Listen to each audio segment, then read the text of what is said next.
No? Why don't I hear myself in my ear?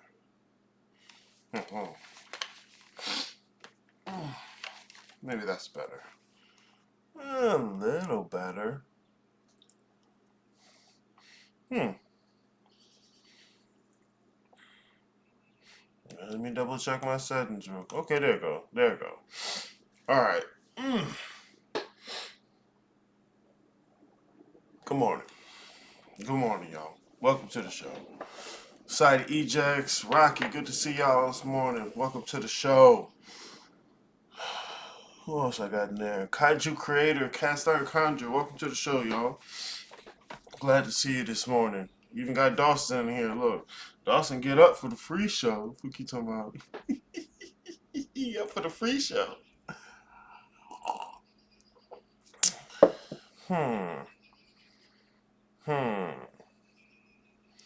I'll do this.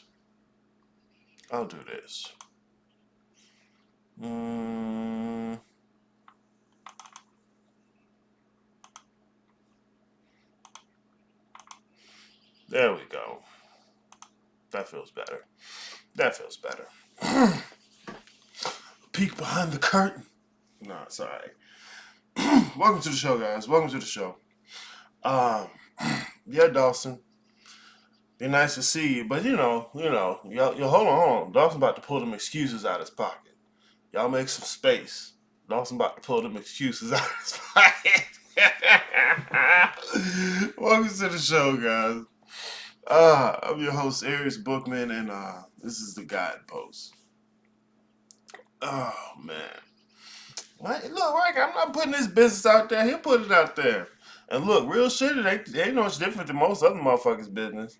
Bro, when I tell you, motherfuckers will hit me with the excuses, and they'll know full well it's bullshit. They'll even tell me. Like, this happened at least 2 or 3 times in the last week. They'll even tell me, yeah, bro, this is some bullshit, but I'm about to say it. And I'm like, okay, what am I supposed to do with that? I'm going to repeat to you that was bullshit, because we both know it was bullshit. But, hey, look, you ain't got to tell me what you finna do, what you'd like to do. You can just do it. You can just do it. Man, I don't know how many times motherfuckers tell me what they finna do, what they about to do. Yeah, I'm going to get this console. Yeah, I'm going to get in that guild. Yep. Just do it. Because then they say, look, as soon as you tell me you finna do it, I almost already know you're not finna do it. Because if you was going to do it, you'd have just done it. Fuck you mean? Alright, anyways, guys. So, welcome week. Okay? 4 times out the year for 1 week, the admission to the guild is open. So the doors are open, letting people in. Those who have been here and wanting to continue, they're renewing.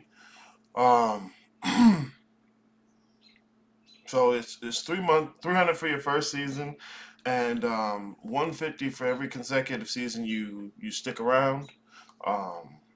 If you leave and want to come back, you start the process over. But that's kind of the topic for today is the guild. I want to continue with the episodes about the interview. So I'm going to do one a day, Monday, Wednesday, and Friday. Right? And after that, bro, Guidepost is done. Like, fuck else you want me to talk about? You ain't even watch the shit I talked about. I got a whole other thing to do. That's going to be fun, too. Give me the new, fresh thing. Why? So you can ignore the thing you didn't use. Let me finish preparing myself. You guys take a few seconds. Enjoy this intro, and I'll see you in a moment.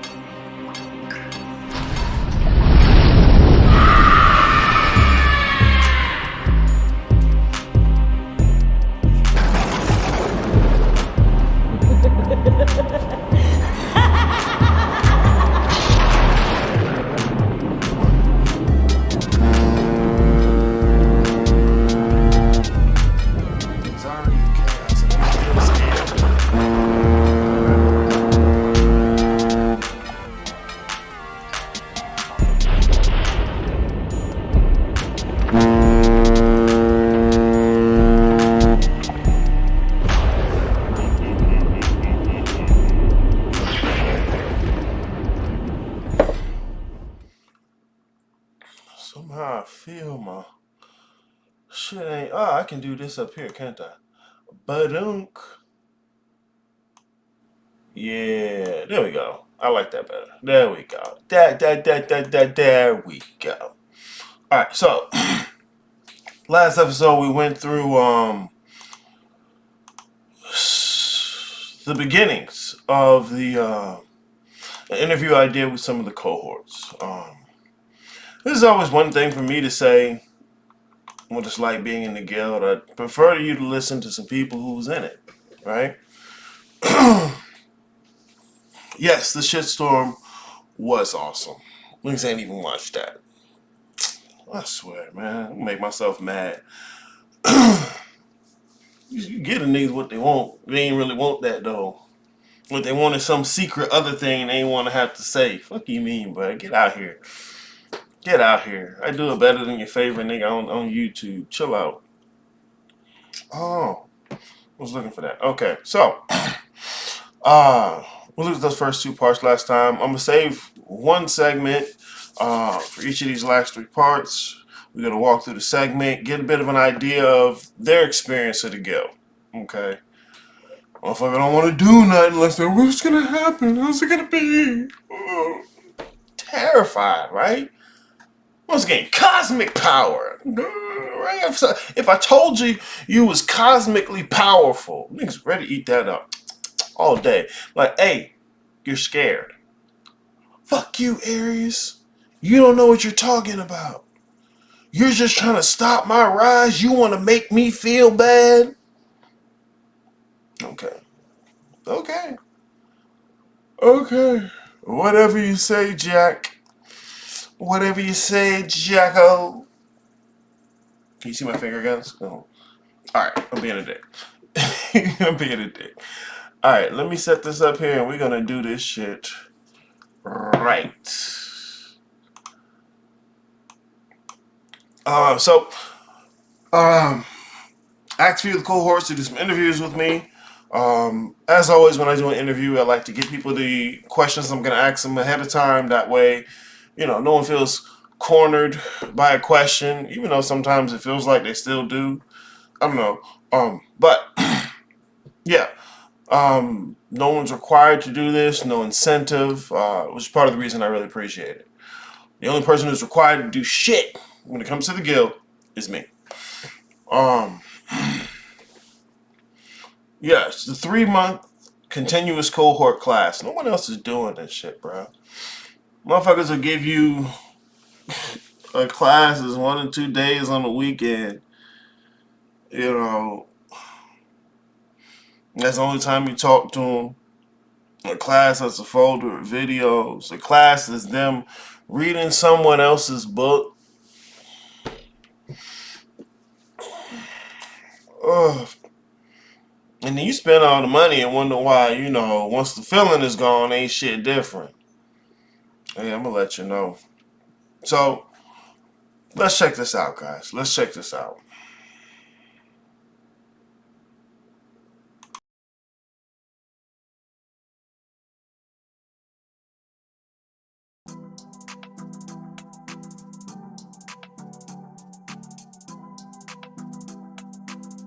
I got one thing. I forgot. Go ahead.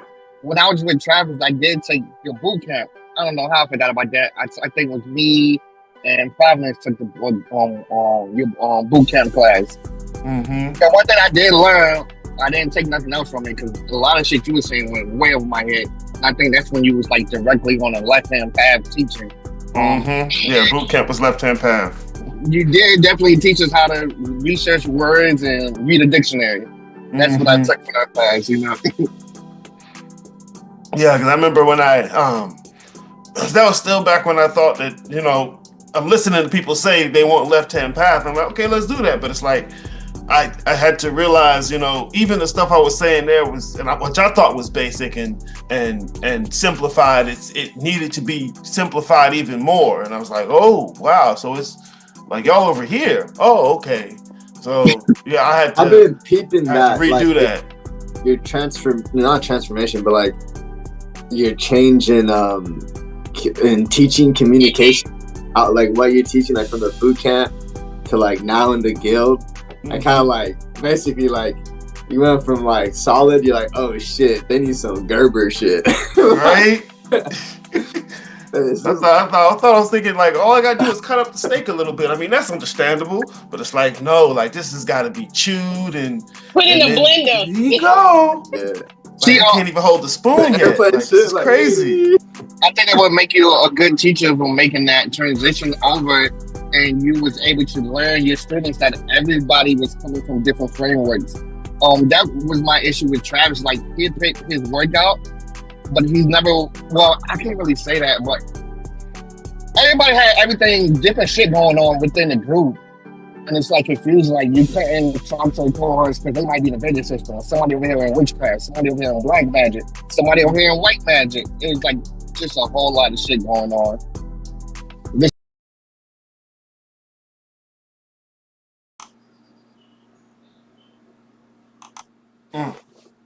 You said my voice, that sound like Daffy Duck. Nah, not Daffy. Maybe Donald. Maybe Donald. Not Daffy. Not Daffy.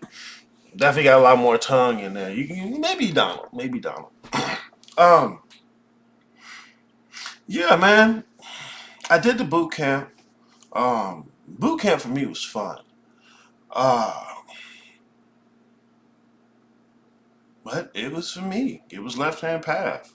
I mean, that's what niggas say they was looking for.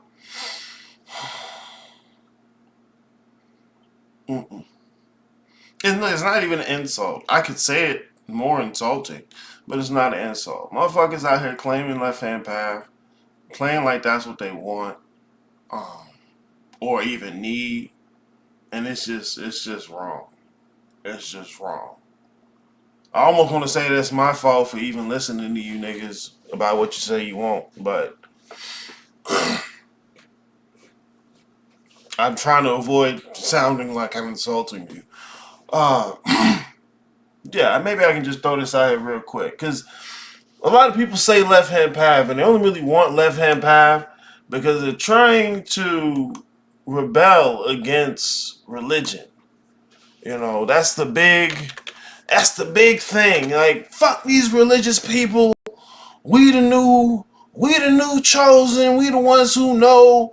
And, you know, I'm going to learn this, and I'm going to go back, and I'm going to let that religious person know. Right?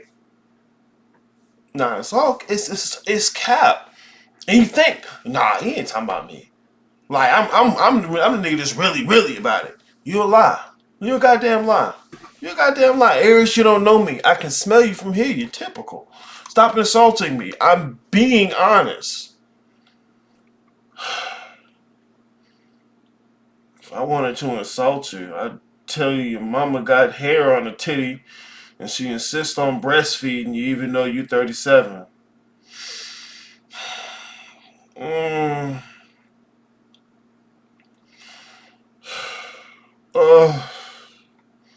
you see, that's not an insult because it's probably true. Here, look at this. And like I said, what the fuck else am I gonna tell you about? I got other shit I want to do. You ain't even looked at the shit I told you. Whatever. Look, guys, what the fuck is the left-hand path, right? Because motherfuckers are interested in methodology. Give me something practical to do. Now, lo and behold, what people really mean by that is, give me something physical to do.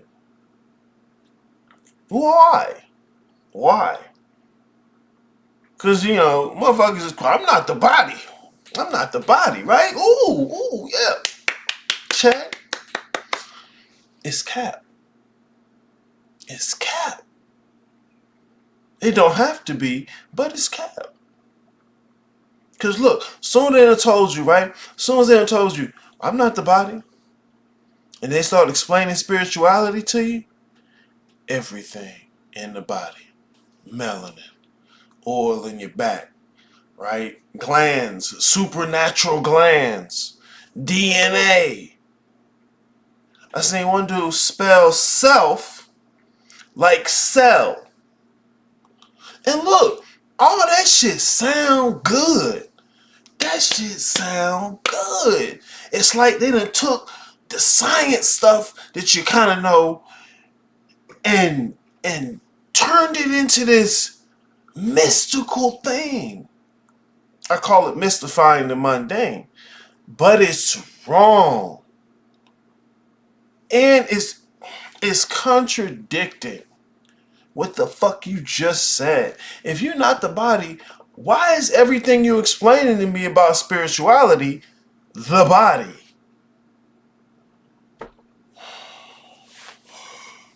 Nigga, to tell you that your body is the temple of God. Okay, so is the roaches. You still gonna pull that raid out? Yeah, that nigga who stole your mama purse, they're the temple of God too. Fuck you mean? You, when you in your room doing secret stuff you don't want nobody to know, that's the temple of God too. But stop. See, motherfuckers just looking for some new thing to say to make themselves feel good. It's emotionalism. And they don't understand, But it could be simple.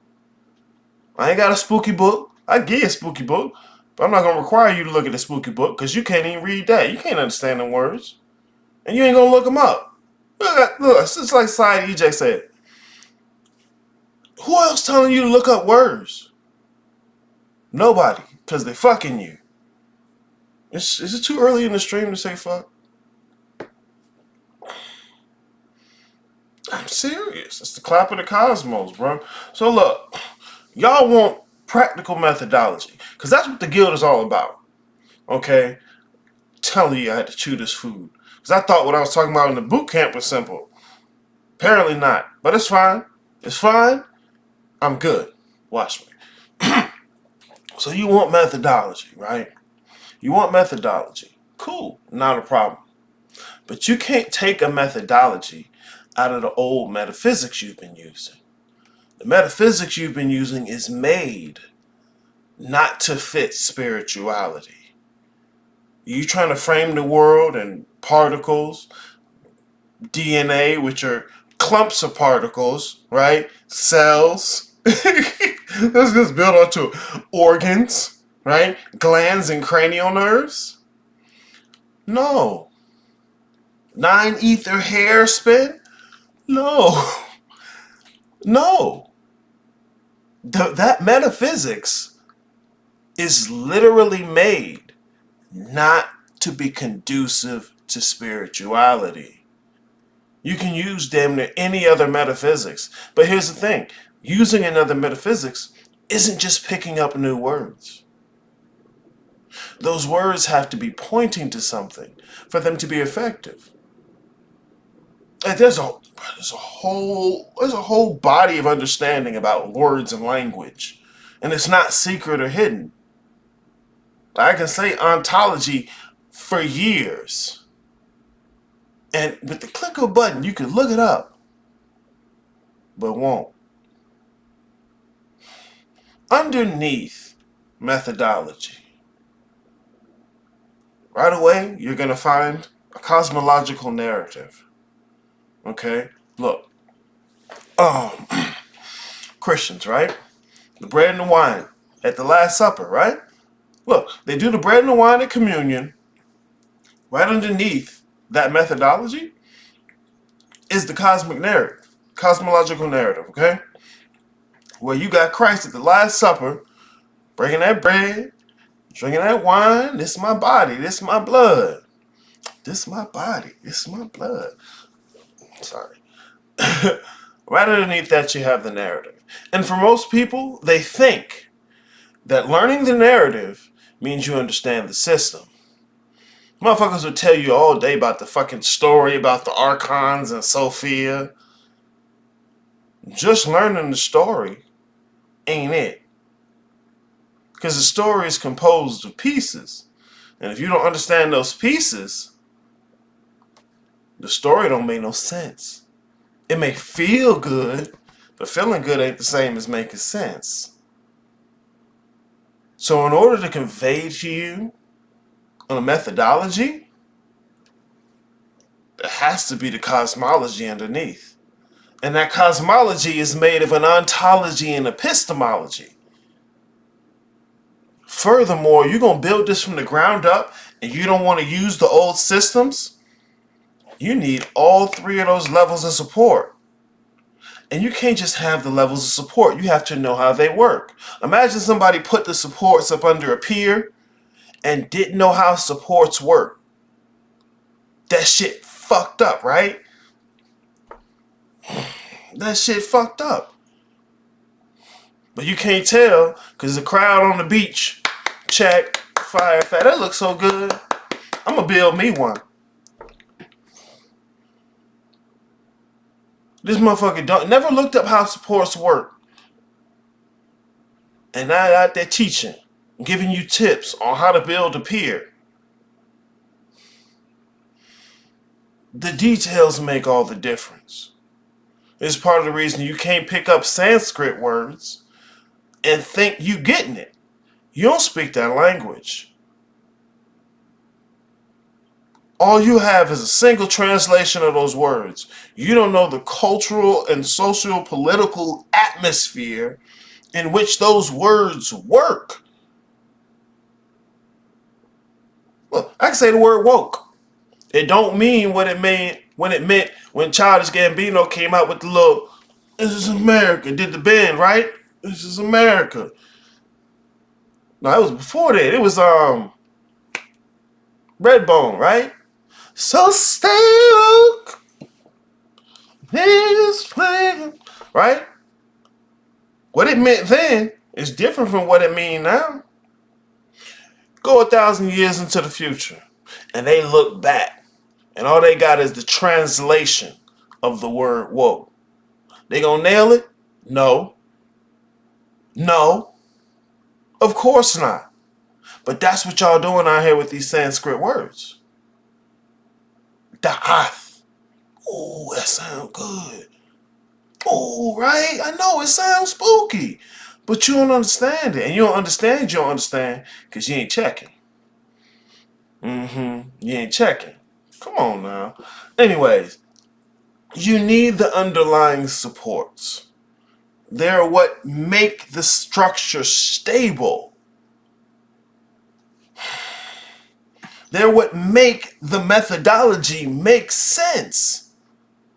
If somebody told a Christian, drink wine and eat bread, and that motherfucker ain't have no idea about Jesus, the Last Supper, then they're just going through the motions. And it's not enough to just go through the motions. It's not enough to just go through the motions. It's never been enough. Somebody come in your life and they tell you your friend, and they just go through the motions, right? Let me guess, it's not enough. See, it's obvious anywhere else, but when you sit here looking at what you want it to be, you can't see it. So that's just methodology, period. You talking about building this from the ground up. You talking about mixing deities from different systems. Don't even know the systems. But think you can put them together and it's just going to work because you feel good. It's a lie. It's cap. It's cap. I'm not even going to front try and give you Sanskrit, Norse words. I don't know niggas like that. Oh shit. And then we want to talk about something like left-hand path. Look, that's just how methodology works. And it's not just how I say it works. There's a history of this. There's a history of this. And give me something practical to do. And then, bro, then I do it, right? And when I do it, I find out you weren't really about that shit you said you was about. Oh, it's okay. We're going to get to it. Look, left-hand path, right? It's an angle of approach to the work. So I can take Christianity, and if I approach it from one direction, we can call that the right-hand path. If I approach it from another direction, we can call that the middle path. If I approach the same damn thing from another direction, we can call that the left-hand path. These are angles of approach to the same fucking thing. Look at this. Map of them all. You go into Forever 21, the first level. I got 3 different angles of approach to the same damn thing. But depending on which angle of approach I use, my methodology changes. Depending on which angle of approach I use, my methodology changes. So if I'm going to give you methodology, and damn, I'm good. If I'm going to give you methodology, I need to know your fundamentals. What's the shape of your cosmological narrative and what are the fundamentals of it? Not only that, what angle of approach are you taking to that territory? Because all of that is required to fashion a methodology. Look, if I just told you, go get a tea leaf, crumble it up, blow it in the wind, and smack your neighbor. Oh shit, yeah, look, he gave me the steps, told me how to do it. What's the details on that? What did I presume? What did I presume? Your metaphysics. I presumed your metaphysics. And that's what y'all are doing. You're presuming your metaphysics. And it wouldn't be so bad if your metaphysics wasn't materialism. It's not materialism, Aries. Yes, it is, because you're breaking the world into molecules and clumps of molecules and cells, cranial nerves, and some little piece of fucking meat. You're reducing all these concepts to something in the physical world. It's just simply this. It's just simply that. That's how I know what your metaphysics is. But the devil's in the details, especially if you want to build this stuff from the ground up. So niggas didn't really want left-hand path. They want to do what they want to do, how they want to do it, when they want to do it. Got it for you. But it's more work than you thought. You thought you was going to walk in, get the secret knowledge, and you just go around controlling reality forever. If that was the case, bro, it's like a kid with a gun. It's fucking stupid. And about to fuck something up. So yeah, we talk about this shit in the guild. I go over it as much as you want. 3 angles of approach to the same damn thing. Depending on which angle you take, it's going to determine your experience and your methodologies. Because the distinction between the angles is what is you. When I say right-hand path, you think you already know. No, you don't. Well, that's organized religion. Wrong. Wrong. What made you think that was right? What made you think that was right? Because people in your group say that shit. Why do they say that shit? Because they all rebelling against religion. You spooky vampire and that makes you left-hand path? You deal with demons, that makes you left-hand path? No, that's wrong. That's wrong. But you got it from motherfuckers who just read other people's book and got a 5th grade reading level. Fuck out of here, man. I'm pissed already. Niggas walk in my yard, start shitting. Talking about life as a box of chocolates. That ain't chocolate. Nasty motherfuckers. But in the guild, you have room. We're going to take our time, give you the basics of this, fundamentals, actually get you going in a direction. No sun gazing, no activating something in your body. Fuck out of here, fucking sun gazing. You're going to hurt your eyes. Let's stop.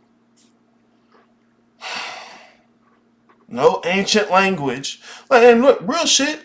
If you just can't let go of the tree of life, and I know you don't understand the damn thing. If you just can't let go of the tree of life, and you gotta say, what was the tree of life?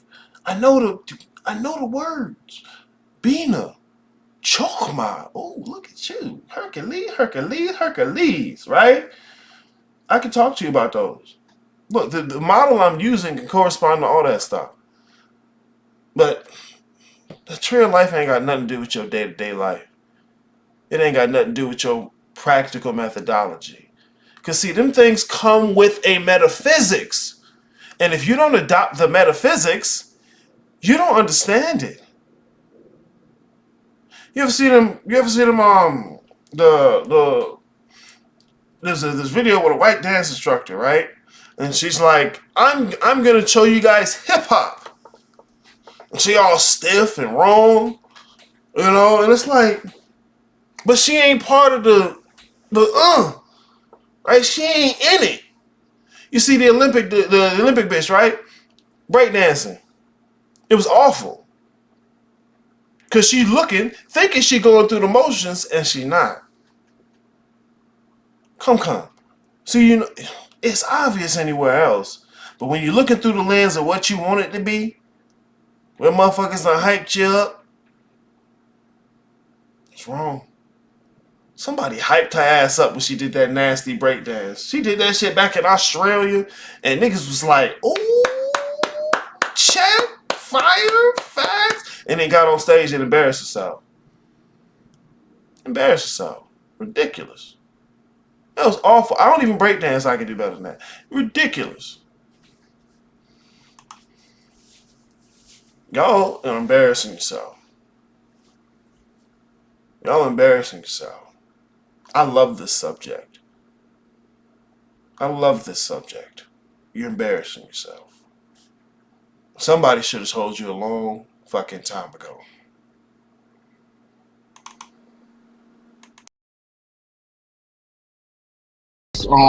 Your new class is more structure just on that framework of thinking. So it was like kind of different people doing different things, and wasn't really a way to bring them all together. Okay. Yeah. And that's why I work with the framework. Okay, so okay, all right, smooth. In the Zooms too, because we would meet up on Zooms, and that's where I know like Society and Providence from too. And it'd be like book studies, Zoom meetups, and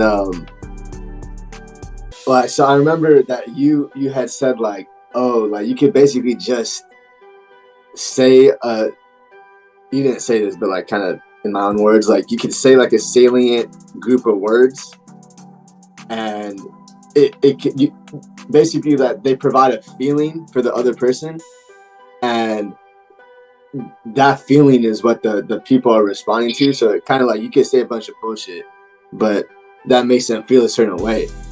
And I was like in the group, I'm like, is this what we're doing? And so I remember like someone had said like a string of words that were literally just like basically like the quantum field and the like the chakra, spirituality, like a bunch of just words put together, and people like kind of just didn't like kind of bought that. And I'm like, what the heck? And then I like the next day I was like, all right, I'm about to say some bullshit, like, and dude, I said some bullshit and like nothing, like there was no like, it was basically just like pat on the back, like hell yeah type shit. And I'm like, what?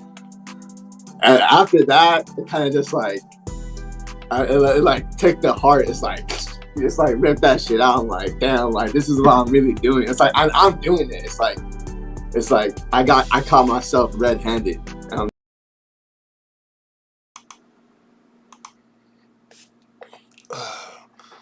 Not the Rachel gun. What's the Rachel gun? I don't know what it is. Jesus? Oh, you talking about the communion. Look, man, if you do communion without Jesus, it's just smack. You can't just go through the motions. Otherwise, you can be like, this don't mean anything. You have to have it in the appropriate context. This part, right? This part. The emotionalism. People are confusing the emotionalism with spiritual progress. You say just a bunch of salient words, a bunch of familiar words. You say some shit that sound good, motherfuckers hit you with the check, fire, facts. And from almost, I'm being too nice saying almost, all of the groups you're coming from, that's what you're doing. I don't care if you didn't mean to. I don't care if it's fun. That's what you've been doing. That's your spiritual circle jerk. The quantum fluctuation of the DNA chain resonates in a 9 ether frequency with all fellow melanated beings. Hear this nigga? Check. So, it basically sounds like what you're saying is the resonant frequency of Bina and Kether mixed together vibrates in a way that the ego crumbles into an etheric soup that we call the Schumann resonance.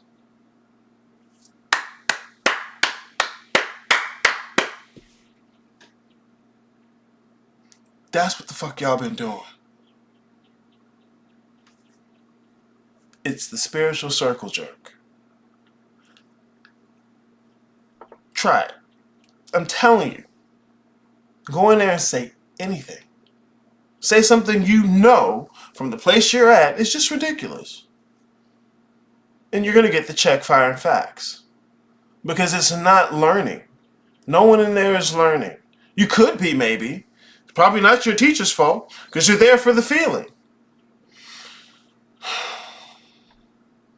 But you got to see yourself doing it.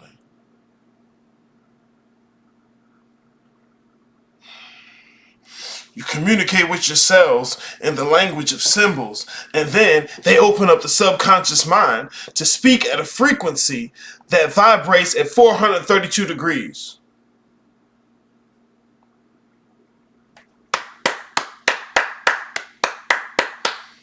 Oh shit, it makes so much sense now. Oh.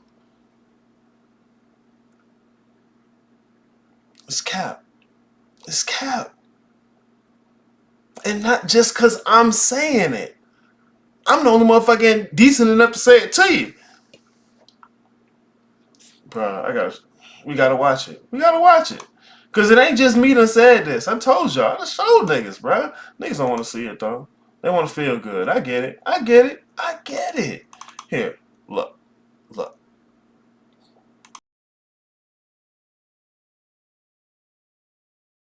And if everybody agreeing on the same thing, somebody wrong. You see? Check? Check. All right then. They play on your emotion.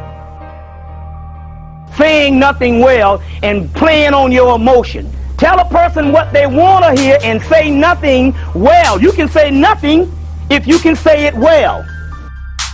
They play on your emotion.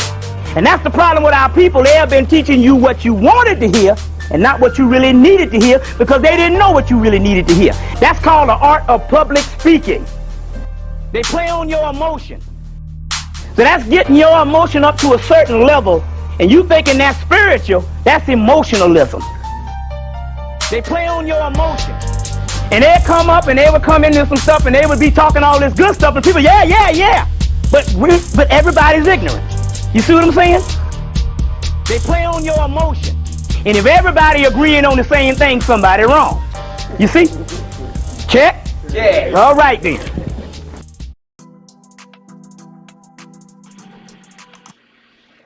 Bruh. Look, I know you wish it was just me hating, but it's not. It's not me just hating. I'm a hater. I'm a dick. I'm not nice. You're not wrong about that.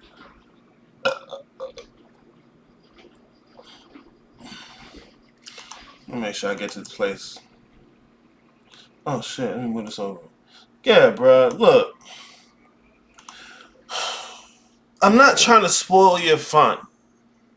Because I do like to do that. I love to rain on parades. I'm an awful, terrible storm that rains shit. You're not wrong about that. I'm not wrong about this. Y'all capping. And it really is your teacher's responsibility to let you know. But, let he who would be deceived be deceived. Your teacher can't stop you from bullshitting yourself, especially if that's what you want. That feeling. Because nigga tell you, hey man, you the almighty. You all these guys. Ooh. Can we get him back in here? This is good. This guy never heard no shit like this. We tapping in. Because you want to hear that. It feel nice. I walk in and tell you, hey, you bullshitting yourself. That string of words you just put together don't mean anything. You don't want to hear that. Words mean stuff, guys. Rachel Gunn is the Oh, okay, that was her name. See, I didn't even remember her name. Was that her name? Or was that like her breakdancing moniker? Rachel Gunn! Bro, you ain't got no bullets. You need to clean that gun out. That's awful. Watching this while door dashing. Well, welcome to the show, Black Sun. Good to see you, man. Look, this one goes right along with the episode before. This is part 2 of the interview. But good to see you.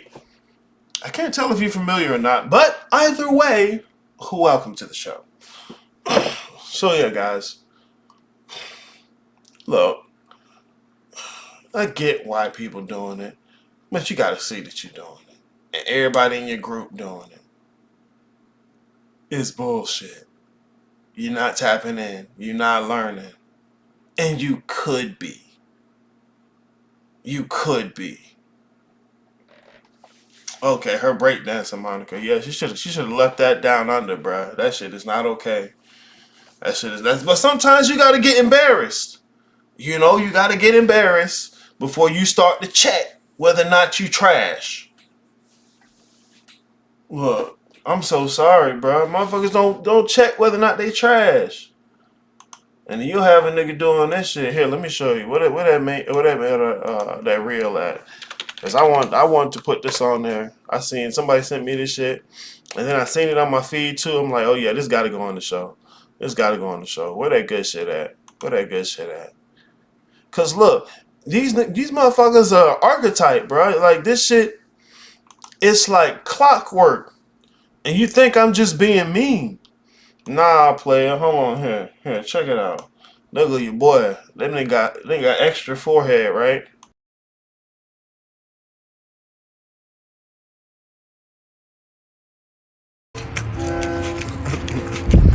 This is part of my intermittent fasting. I don't eat 23 hours and 30 minutes of the day. This is part of my 30-minute session. All I need, apple and some sunlight.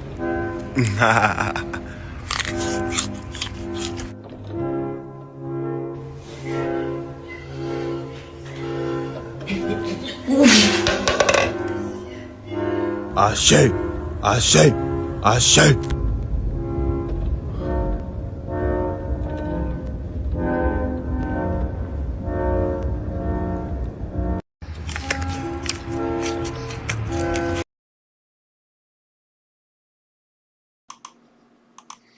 Now you learning from a nigga like that. Look, it's funny in retrospect. Now you learning from a nigga like that. No shirt, in the sun, eating some fruits and vegetables, trying to tell you like they know about spirituality. Like they understand metaphysics. Where you get the word Ashe from? You repeating it. You repeating it. It feel good. You repeating it. What language it come from? I can't make this up. I could. I probably could. I'm not making it up. That's more exact. I'm not making it up. It's cap. It's bullshit. And it's not the word. It's mud pie. And I want to talk y'all about bacon for real. You want to get him baked for real? Holla at your boy, Simon. Holla at your boy. What's going on, Smooth Shaddai? Beetlejuice. They don't assault Beetlejuice, man. Beetlejuice is a real nigga. Not that motherfucker. The motherfucker just got some dreads. And look, you follow that motherfucker a year later, dreads cut. He done took all the little traction they got from their little account and just started doing some regular shit again. Cause it's cap. Bro. Motherfuckers just say the same thing and put together words, add a science word, add a spooky word. It's cap. There's actually stuff you can learn. So we don't do none of that shit in the guild. We don't do none of that shit. Last little thing there, because I've had dude came in here trying to do it. I had a dude came in. He was Aries pretending. You know, and it was beautiful because I didn't even need to call him out. I was so mad listening. I was like, "What the fuck? Did this nigga just? How do I say something and not destroy him? Because I want to destroy him. I want to destroy him." And then one of the other cohorts said, "Like, hey man, what are you talking about? Like you saying the words Arius says, but wrong. Like it just don't fit together." Dude even admitted, "Hey, I'm Arius pretending." You can't go through the motions and get this, man. You can't go through the motions. Because I'm going to call you out. I got to. It's my responsibility. I got to. If I'm your teacher, I got to. This ain't kindergarten. This ain't kindergarten. I ain't good with the finger paints. I'm gonna make fun of your art.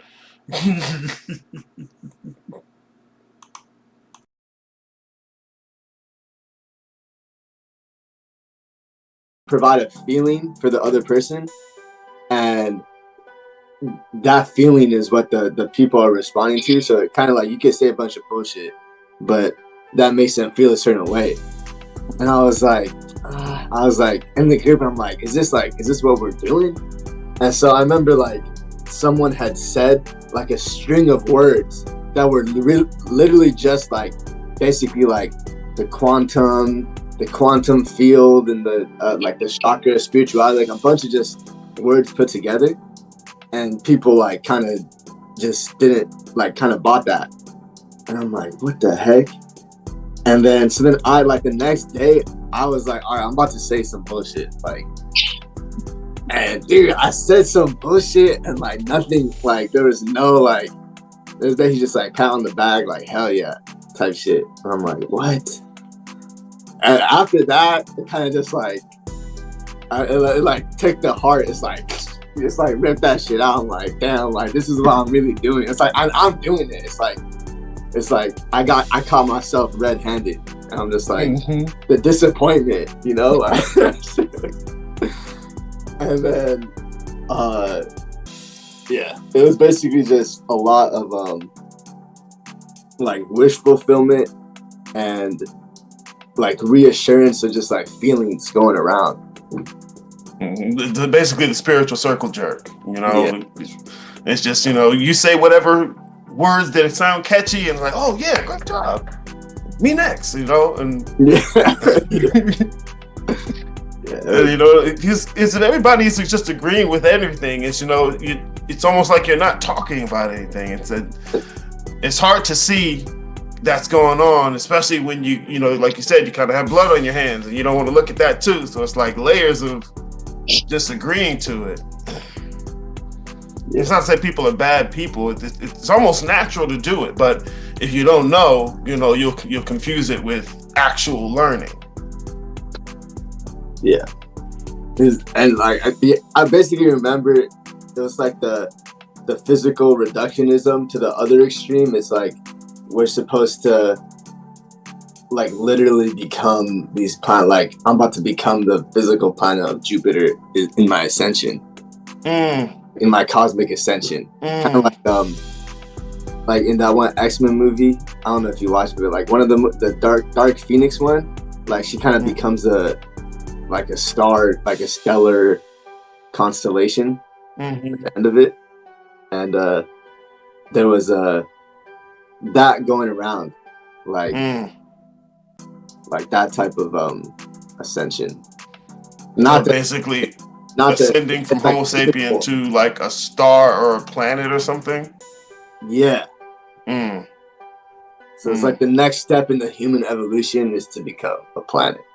And that was what they were calling spiritual. So partly, yeah. Not like the whole group, but there was like I remember that, yeah.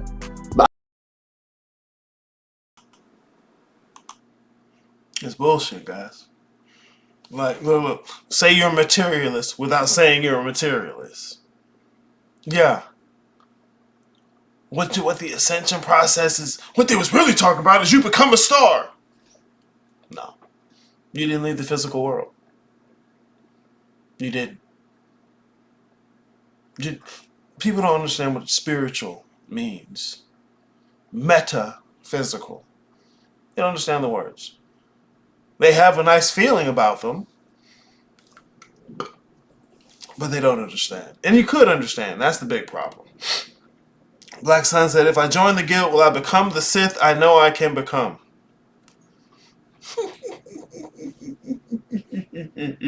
I wish it was that easy. I wish it was that easy. You join the guild, if that's really what you're trying to do, I'll help you get there. Can't make you that. You know, honestly, you could do it yourself, but I can tell you right now, it's not as easy. It's not easy as it sounds. And it's not as fun. Look, I'm Bane. We can play you want to play. But what I found is, motherfuckers will claim Sith because it sound cool. But as soon as you pull that lightsaber out, whoa, chill out, man. What's going on? What's up? What you mean, what's going on? Never mind. Never mind. So yeah, if you want to do it, if you about it, please, let's go. Let's go. I would love to have some fun. But you gotta be about it. You gotta be about it. I can't get in because I'm broke, but when I can, I'll give it a try. Bro, don't tell me that. Don't tell me that. Don't tell me that. See, look, we already off from a bad start. Don't tell me that. We get money for the thing we want. We get money for the thing we want. We save. You go ask a motherfucker. You go get it from somewhere. You gonna do it, do it. Don't let me know you finna do it. You gonna do it, do it. You gonna do it, do it. Cause I'm telling you, this shit ain't sweet. This shit ain't sweet. I'm not gonna bullshit you on it. Oh, God. Just waiting. Just waiting. This is something about the Sith. The other motherfuckers who's here for the aesthetic don't remind you of. Every Sith Lord gets maimed. Horribly. Every Sith Lord is maimed. Horribly. It's par for the course. You want to fuck with the dark side of the Force? It's gonna fuck with you. See, everybody love chaos till shit start fucking up. So please, I'd love to. It's so much fun. But you gotta be about it. You gotta be about it. And in all honesty, I ain't met a nigga yet that's about it. Which is why I'm chewing this food until it's Gerber. But please, let me be wrong. I don't mind at all. Let me be wrong.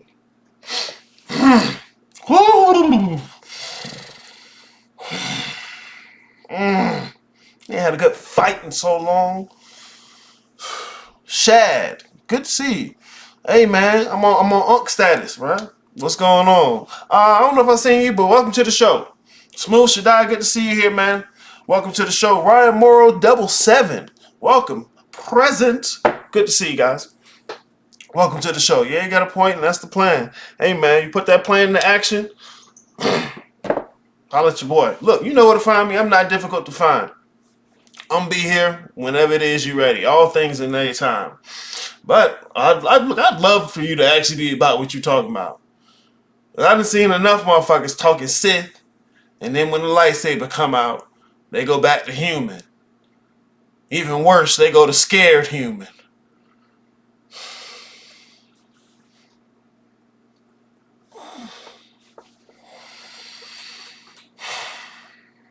I forgot what I was talking about. I'm so upset. Let's continue the video. I remember like that was okay to say and like do as spiritual. I was like, what the That was okay to say. That was it. My apologies. Last thing. What makes something spiritual? In general, people are attributing it to whether or not it makes you calm in your day-to-day life. No. You can take a drug for that, right? You can exercise. There's all kind of physical stuff you can do to just be calm. Being calm doesn't mean you're spiritual. It doesn't.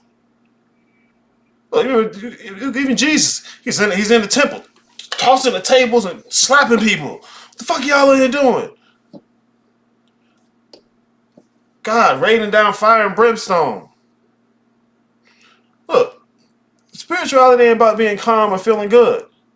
It's not about fulfilling your wishes, controlling things.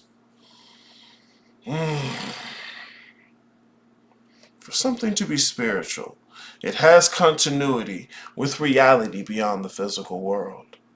But you actually have to have a conception, a metaphysics that points beyond the physical world. If you don't, you're not going to do anything spiritual. You're not even going to understand the concept. But where's this? See, niggas ain't got the shit I got, bro. Niggas ain't even close. They'll try. Niggas ain't even close, bro. Yeah, look. Becoming a star? That's so dumb. But don't just say it's so dumb. Don't just say it's so dumb. It's naive, short-sighted. It's naive, short-sighted. It's naive and short-sighted. Okay? Look. If you're using any of these categories, you didn't leave the physical world. You have not gone. If you're trying to conflate any of these categories with spiritual, you don't understand spiritual. Okay? Tell a nigga to go within, they talking about I'm gonna ascend and be a star. You can't smack kids no more. Like, you need to be smacked. No, now I gotta call 911. No, you need to be smacked for that shit. And then you're gonna teach.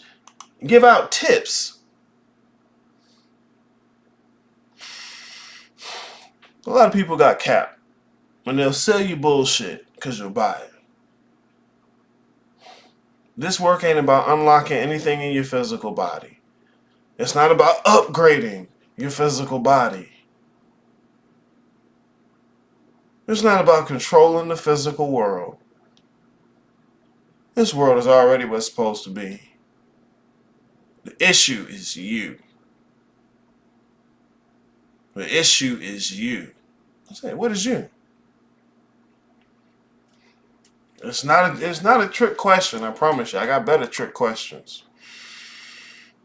Let's continue.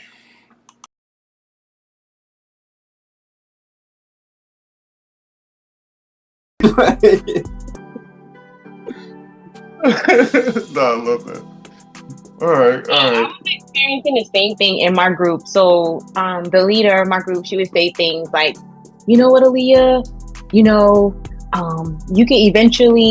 could be teaching the classes and, spiritually you're evolving. I'm just be like, yo, what proof?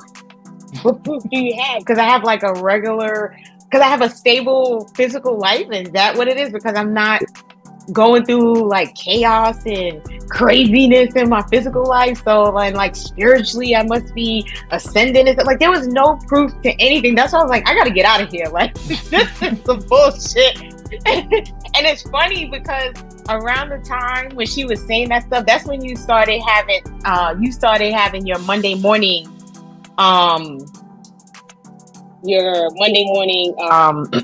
YouTube. And I was like, peace out. I was like, hey, yo, when the universe aligned, that shit aligned. Fuck, y'all don't know what the fuck y'all talking about when the universe aligned. Because, yo, as soon as she started talking that shit, that's when you was like, yo, I'm taking over Monday mornings. I was like, peace. Wait, y'all, I'm fucking out of here.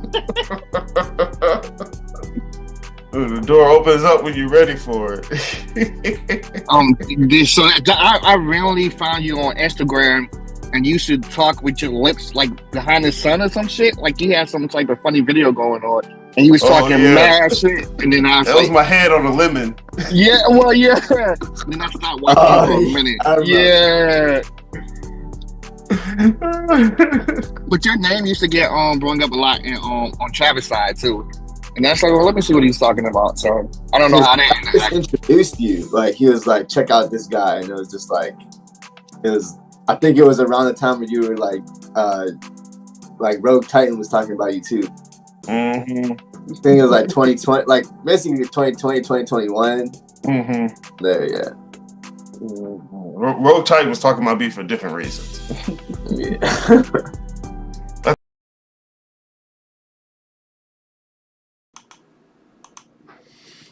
Just fun because it's my show, whatever, right?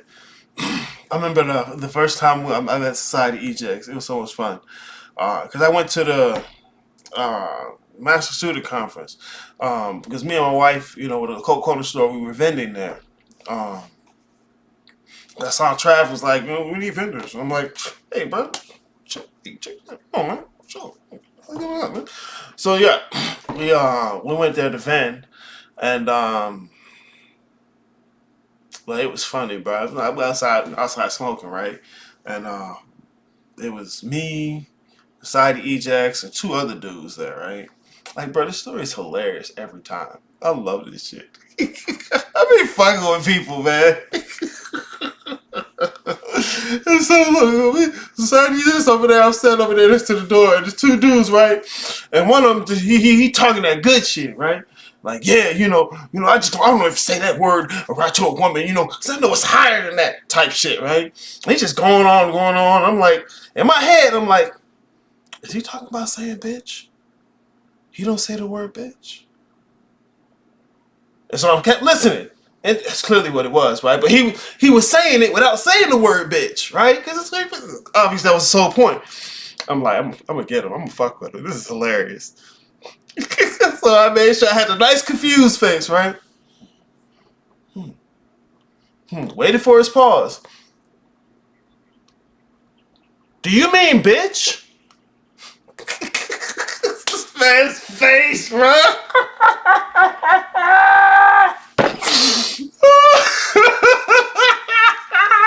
It was so bad. But he was already on the spooky Buddha thing, so he wanna. He was like, yeah. Oh. Bro, that shit was so pretentious. Oh my god.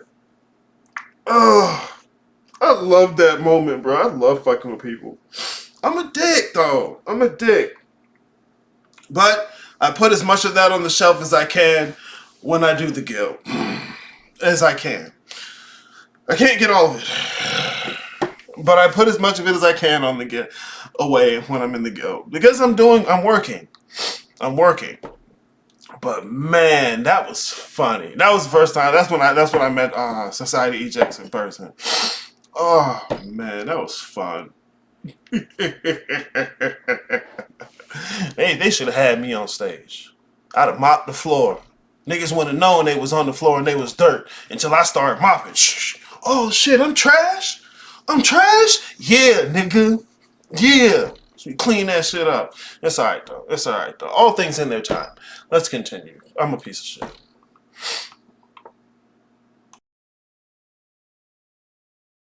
I think he tried to even use some of my videos in one of the classes he was doing. Cause I made the video specifically for him to add to the class. Like I don't even post them on YouTube because I gave them to him for the class. So I think some people might also know me from there as well. I think it was a spirit communication class. I don't remember off the top of my head. Yeah. Okay.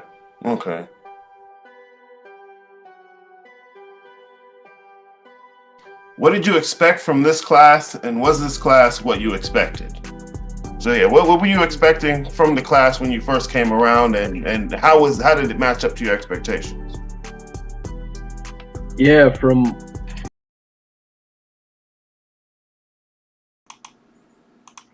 One other thing, because I don't want this misconception floating out there, because it whatever. I ain't got a problem with Trav. I ain't got a problem with Trav at all. I think Trav does his thing. We just do things differently. We do things differently. And that's okay. So yeah, I ain't got a problem with Trav. To be honest, I got a problem with some of these other motherfuckers out here talking left-hand path. Real shit. Real shit. Motherfuckers out here, you know, with the vampire demon thing. Like, chill out, bro. Chill out, bro. Like, you're Edward Cullen. You're Edward Cullen. Like, chill out. Motherfuckers will wear the Sith aesthetic. Nah, bro. Chill out.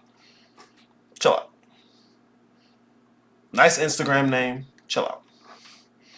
Okay. So, yeah, I don't have a problem with trap. As a matter of fact, I make an effort for the people I teach to see the blood on their own hands. Don't blame the person you're learning from for what you got. What was you looking for? You know, what was feeding you at the time? So, yeah. Oh, shit. My bad. I didn't check the chat. Do you believe in the Socratic idea that being aesthetic is necessary to ascension? I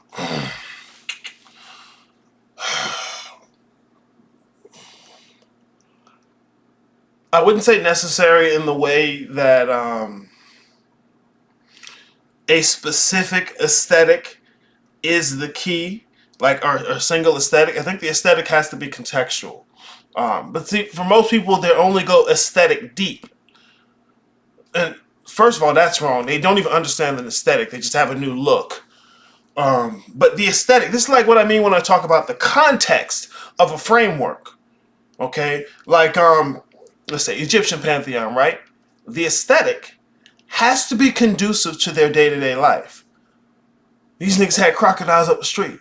Hippos. Homeboy cousin got bit by a hippo. He know hippos. Not just he read the zoo book. Right?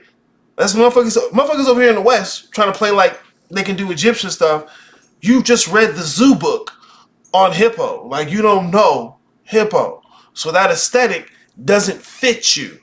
Motherfuckers trying to do Sanskrit words. Like, it's part of the aesthetic, but it don't fit you.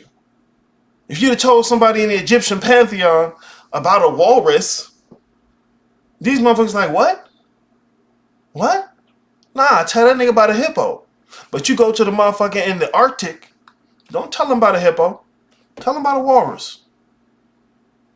So the aesthetic is contextual. And so there were certain things, like, it's supposed to hit. And if you're not part of the aesthetic it comes from, it's not gonna work. I think Panic even talked about that with initiation. Like if the initiation process, somebody put a gun to your head, you know, for Urkel, that's like, oh shit, my life was different after that, you know. But for Jody, I guess, from Baby Boy or something, you put a gun, it's like, nigga, shut up. That ain't shit, and nothing changed for him. Two different aesthetics, two different contexts, and the context has to match the experience of the initiate so that they change, because that's the whole point of initiation, is to change the initiate. So you can't get into this shit without change. Motherfuckers want change without having to change, and it just don't work. So a certain aesthetic is necessary that's conducive to the initiate. This is part of the reason a lot of the Western people who try and pick up old traditions, Eastern traditions, they just pick up the motions. They just try and wear the aesthetic. You see the yoga guy, he's got the beads, he's got his shirt off, he's got the little flowy pants. You know, he picked up the aesthetic. You ask him about Shiva and he's got like maybe 3 sentences. You need all of the context because the context goes together. And even more so, if you're talking self-initiation, if you're talking building this shit from the ground up for yourself, that aesthetic, that context makes all the difference. Because what we're calling aesthetic here is going to translate as the symbolism of that cosmology. And that's a language in and of itself.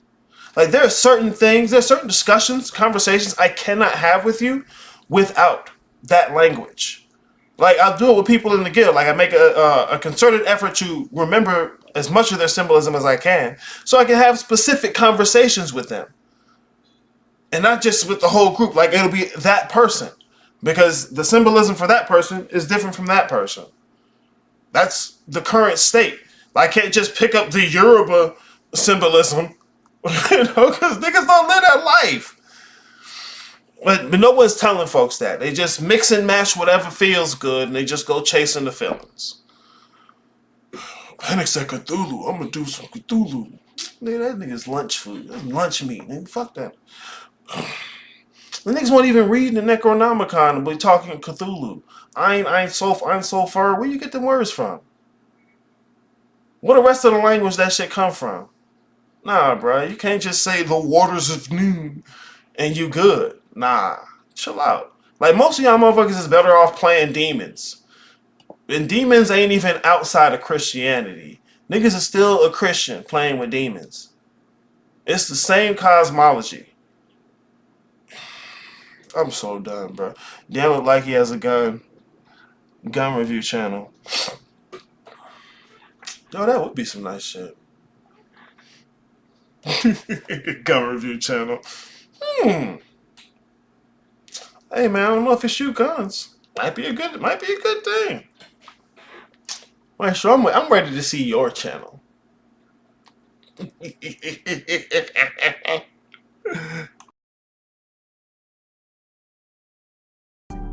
I had been watching your content, your lectures on YouTube for about a year, and I expected practicality and minimal to no BS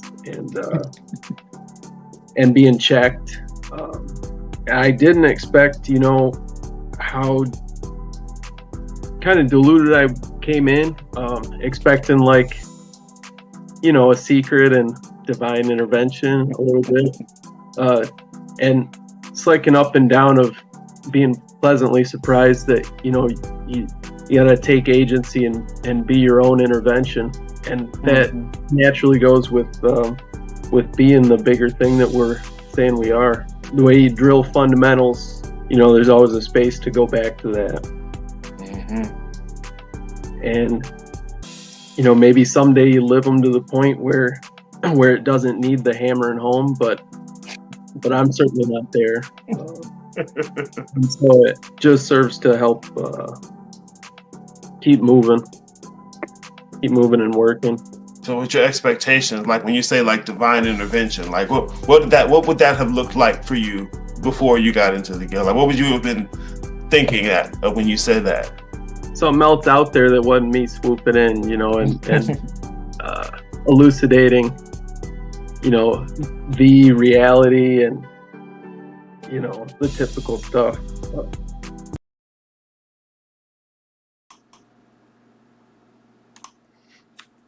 That's what most people's looking for. Even when they swear they're not looking for it, they're looking for it. See, this part, follow me for a second. This is part of the reason I focus, well, what is you? Because when you haven't looked at that, what's going to make a difference for you is something that's not you changing, something that's not you coming in. Like a lot of people, when they're searching for this stuff, what they're looking for is to be convinced. See, back in the day, look, once again, let's go to the Egyptians again.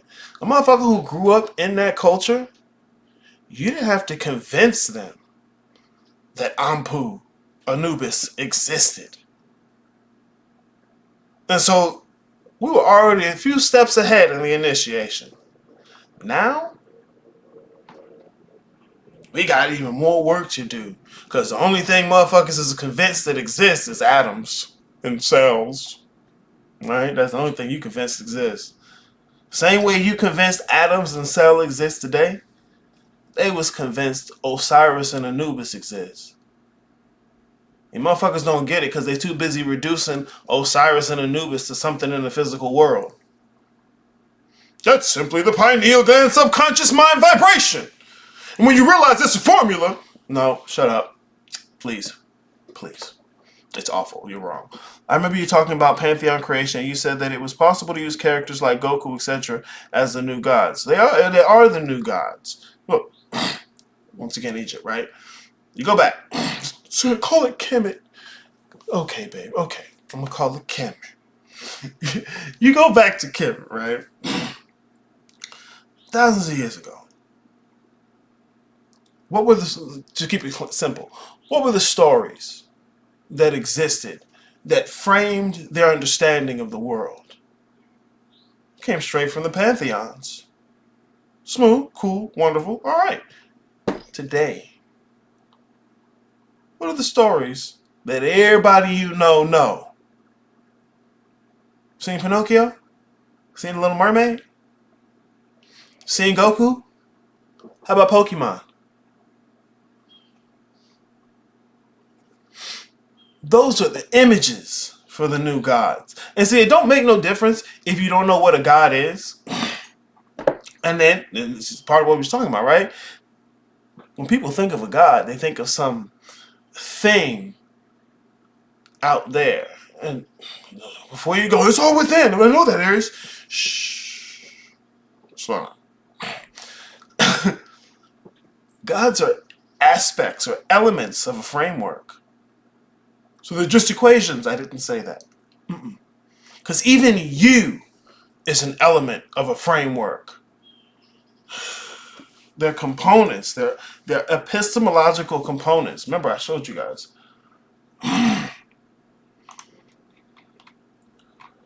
Where did I put it? Oh, no, I know where it is. I know where it is.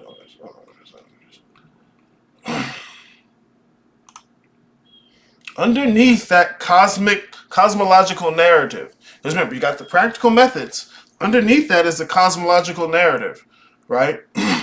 Underneath or supporting the narrative is the ontology and epistemology. Deities are part of that. So like when I said, you didn't have to convince a motherfucker of the existence of Anubis. The same way today you don't have to convince a motherfucker of the existence of atoms. As a matter of fact, they can't even conceive their world unless you tell it to them in atoms. Today, atoms are a deity.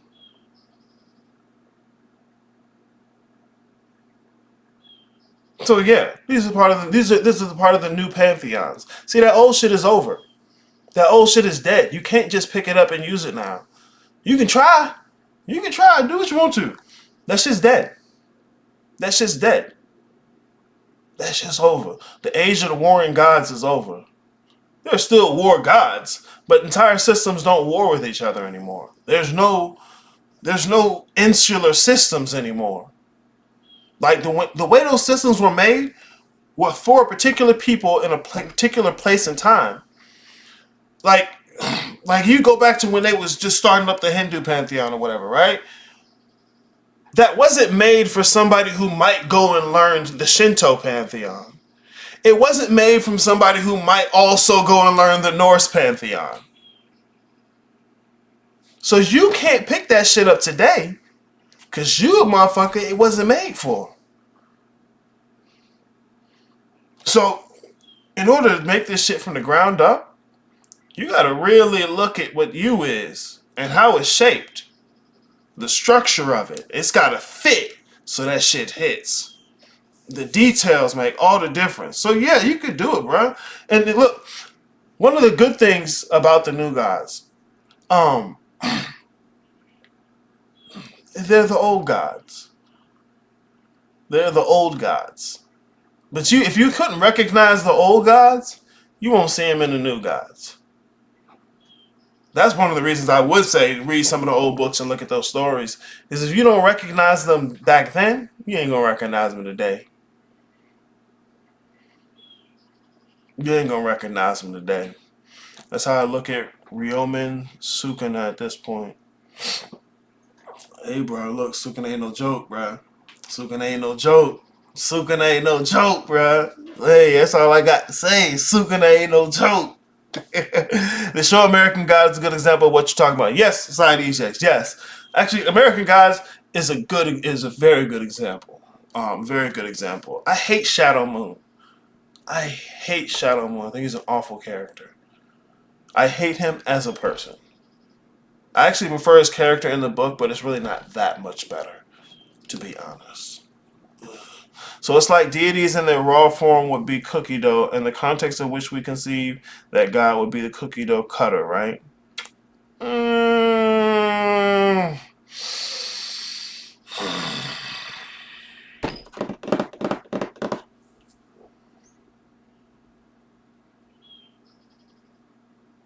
Let me read it again. So it's like deities in their raw form would be cookie dough, in the context of which we conceive that God would be the cookie dough cutter, right?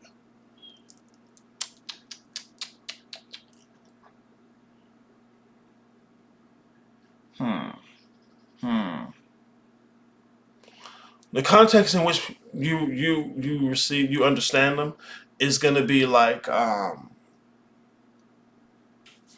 platter of fully baked cookies. Because look, what comes before cookie dough? See, that's the primordial shit. That's the primordial shit. What gets it to be cookie dough? Because you need the flour, the sugar, the eggs, the butter, the heat, the time. You know, all that stuff goes into it. Well, I don't know if you need heat to make cookie dough. I think you just with the wrist, right? But at the manner in which we know them from a physical perspective is like an assortment of already baked cookies. So I'm only trying to extend your particular analogy, because look, the issue of the cookie dough cutter, that's still almost primordial. That ain't got shit to do with us down here. See, I don't even like the us down here. Because one thing a lot of people aren't teaching, and it fucks it up because they try and reduce everything down, and they always try to look at it bottom up. And most times people are trying to understand it bottom up. Why? Because what is you? I think it's the body. And so you're trying to understand it bottom up. And it makes a lot more sense to look at it top down, which is why I talk about the fundamental map. But yeah, your understanding of deities from looking at it from a physical perspective is more like an assortment of different cookies already baked.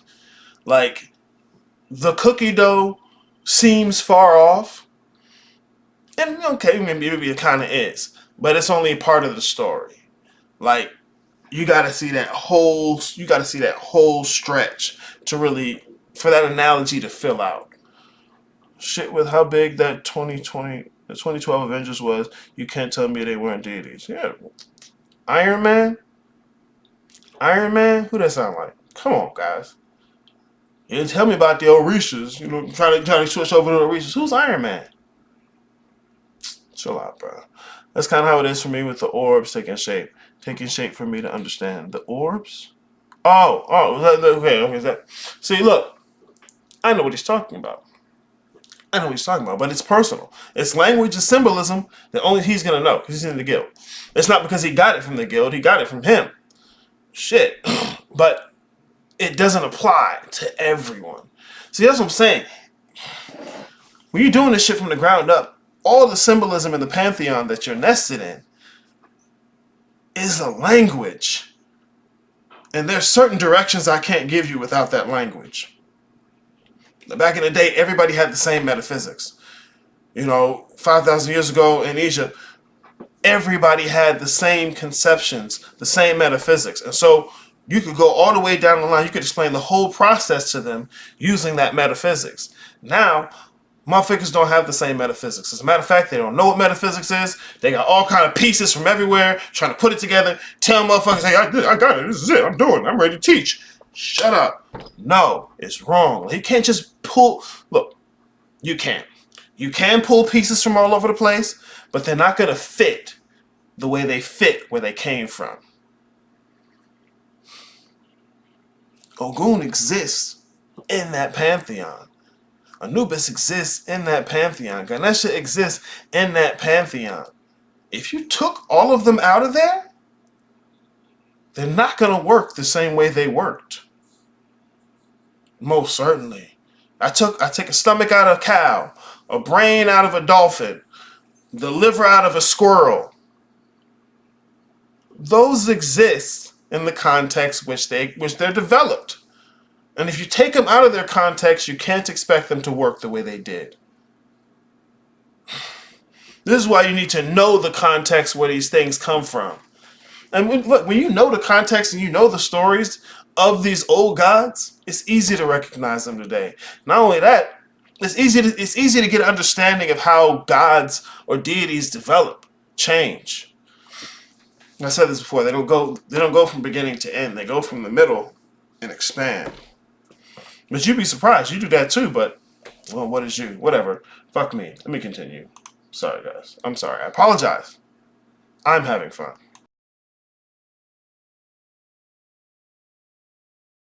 But that would be a hollow reality, really. Mm-hmm. You're saying it's like there was a bit of an up and down, and like, okay, it's down because it's like, well, this isn't what I was expecting, and then up because like, well, hold on, this is interesting here. Yeah, it's like being shown your capacity, and then there's the responsibility of being able to hold the mantle. Yeah, it calls you to accept where you are, because you can't start where you're not. And you have to deal with your conceptions. Yeah, it's not just walking in and getting something for nothing. Like you have to, like if you're gonna have authority in some sense, you have to have the responsibility that comes with it as well.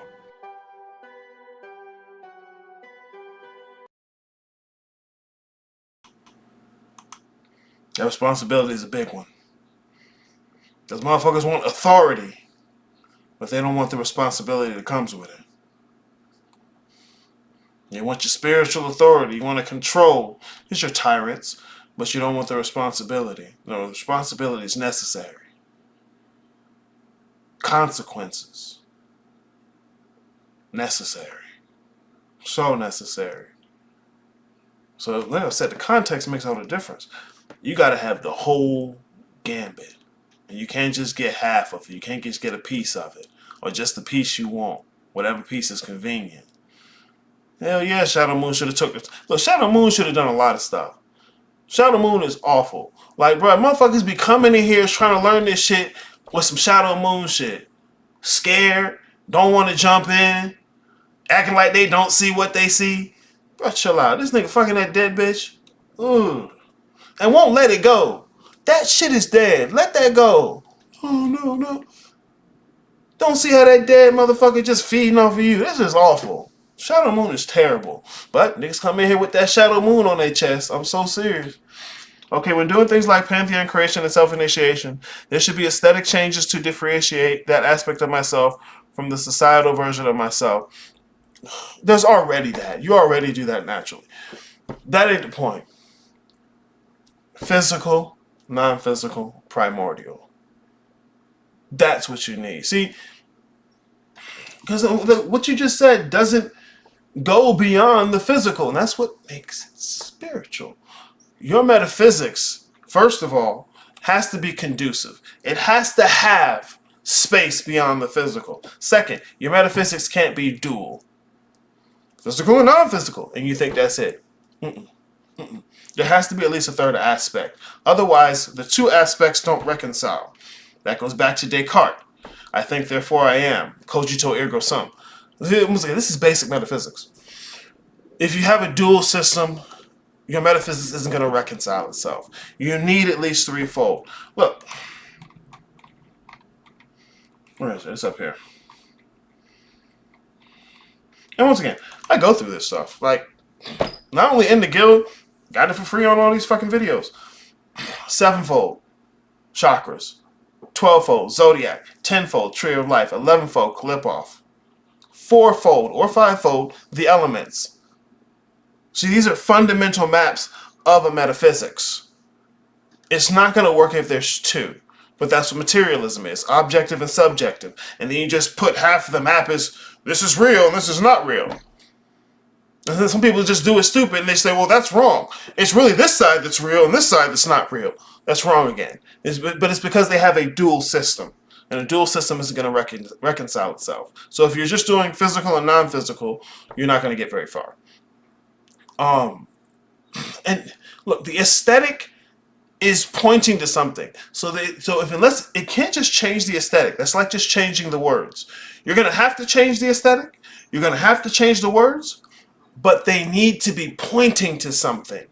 Otherwise, they're gonna be hollow. They need to be pointing to something. Otherwise, it's just going through the motions. You have to have the mindset underneath, the meaning underneath. And then you're not going to be able to make a distinction between this particular myself or this particular myself unless you really dig into the what is you. Details, the details. But like, bro, like, and the shit I'm telling you isn't secret stuff. It's like it's not hidden. It really isn't. It really isn't. It really isn't. Look, axioms. All systems have axioms. All theoretical frameworks have axioms. The framework of atoms is a theoretical framework. All theoretical frameworks start with axioms. It's where your line of reasoning begins. So no matter where it is you end up in your conclusions, you get lost, you get confused, you can always pull it back to the axioms. These two axioms are the minimum you need for a spiritual system. And most people don't have them, but you know, they don't know. Anyways, two axioms. I am not the body, or I am more than the body. I'd suggest you go, I am more than the body, because otherwise, you're going to have to jump. You're going to have to let go a little harder than you'd like to. I already smell.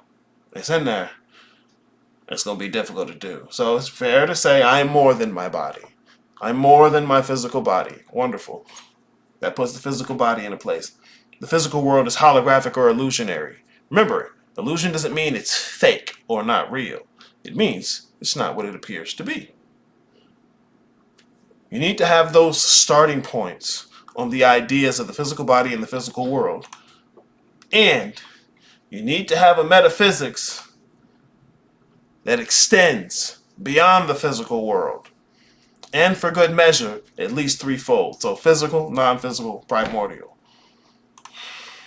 Like I said, I start with 3, but we can correspond these to any of the other systems you may claim to want to use. And those aesthetic changes would coincide with the type of pantheon I'm cultivating, right? They would coincide with the framing of the metaphysics. And the pantheon would then coincide with the framing of the metaphysics. The framing of the metaphysics is the most important thing. Because in all honesty, you are not creating the pantheon. It's already there. You're uncovering it. It's already there. See, most of this work isn't some new thing you have to do.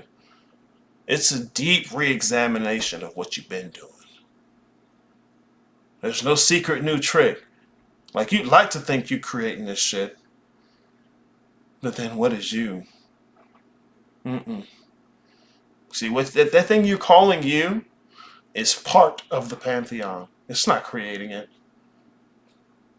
It's part of the pantheon. And until you can get to a you that ain't nested and rooted in the physical realm, it's not going to be much of you creating anything. It's already there. But lucky for you guys, it's right under the surface. You don't have to dig that deep. You really don't. Wait, how you saying that with the Shadow Moon jacket on? Chill out, bruh. Chill out. This ain't a Shadow Moon jacket. I don't remember how he looked in the show. He was that... I don't got a guy's name. That's not the chestnut guy. I don't... God damn it, Maestro. You always do this to me. How did he look in the show? What the hell? I don't know who that is. Kaiman, the writer. Oh shit. That looks Ultraman. Is that Ultraman from Japan?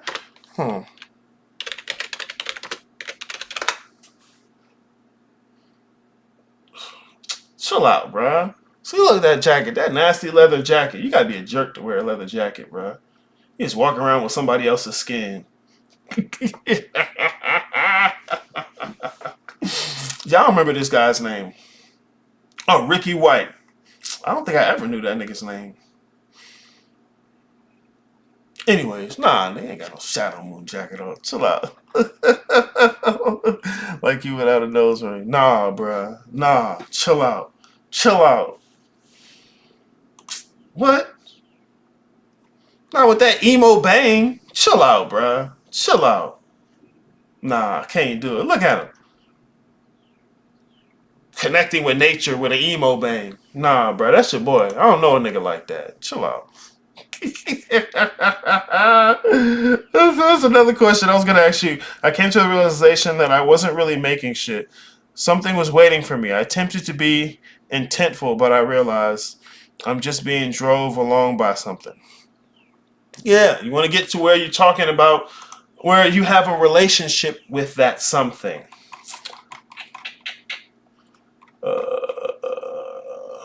I passed it.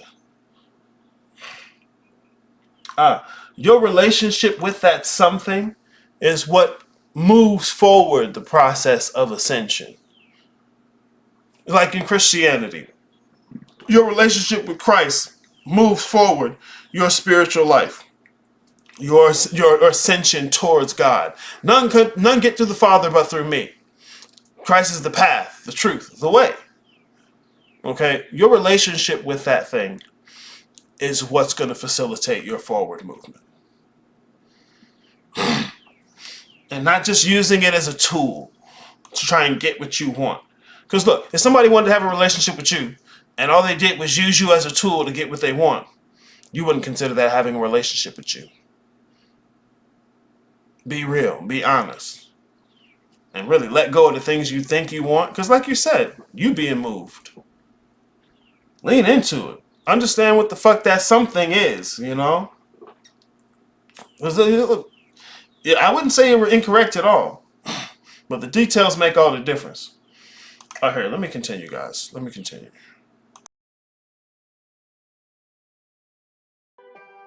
It was not what I expected, basically. As far as like, I couldn't have, like, Amar didn't have the, like, framework to even grasp. Like, me before the guild didn't have the framework to grasp what I'm even, like, able to scratch right now. But like with the, as far as like glitch and stuff, because you basically had gave me the genius assignment in the boot camp, like talking years ago, and like 2021, because I was in Arizona. This is 2020, 2021. And at the time it was Mars, but it was more of like a super Mar, basically. Mm-hmm. Like it was literally like a super Mar, and like and when you said like the whole narrative around him, I didn't understand, because I had a like fantasy concept of the imagination. Mm-hmm. So I'm like, you just want me to make something up? Like, I thought we're supposed to like be like do it, like, you know, like I thought you were about to tell me some shit. I don't know, you know, some secrets. But like basically, as those premises that I came with were like broken, I was able to like realize that this is like totally, it's what I asked for, but it's not what I was expecting when I asked for it. So it's like, oh, if you ask for like some, I don't know, you ask for steak and then you get like a whole bison that comes. I'm like, oh shit, like, yeah, that is steak. And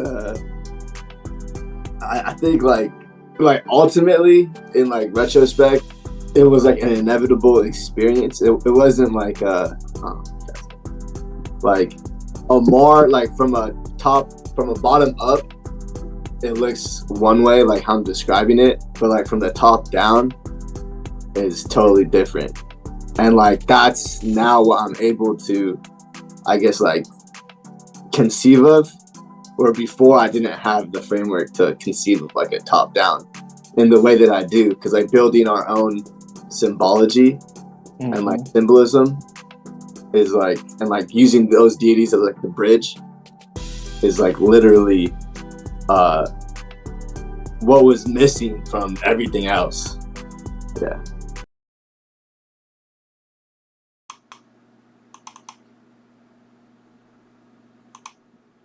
Yeah, that's part of what I'm talking about right there. That top down. And I'm not telling you to abandon the bottom up. I'm not telling you to abandon the physical world. Look, you try to, it's not going to work. Okay? You need both. You need both. Action Bastard, I need you. Action Bastard, I need you.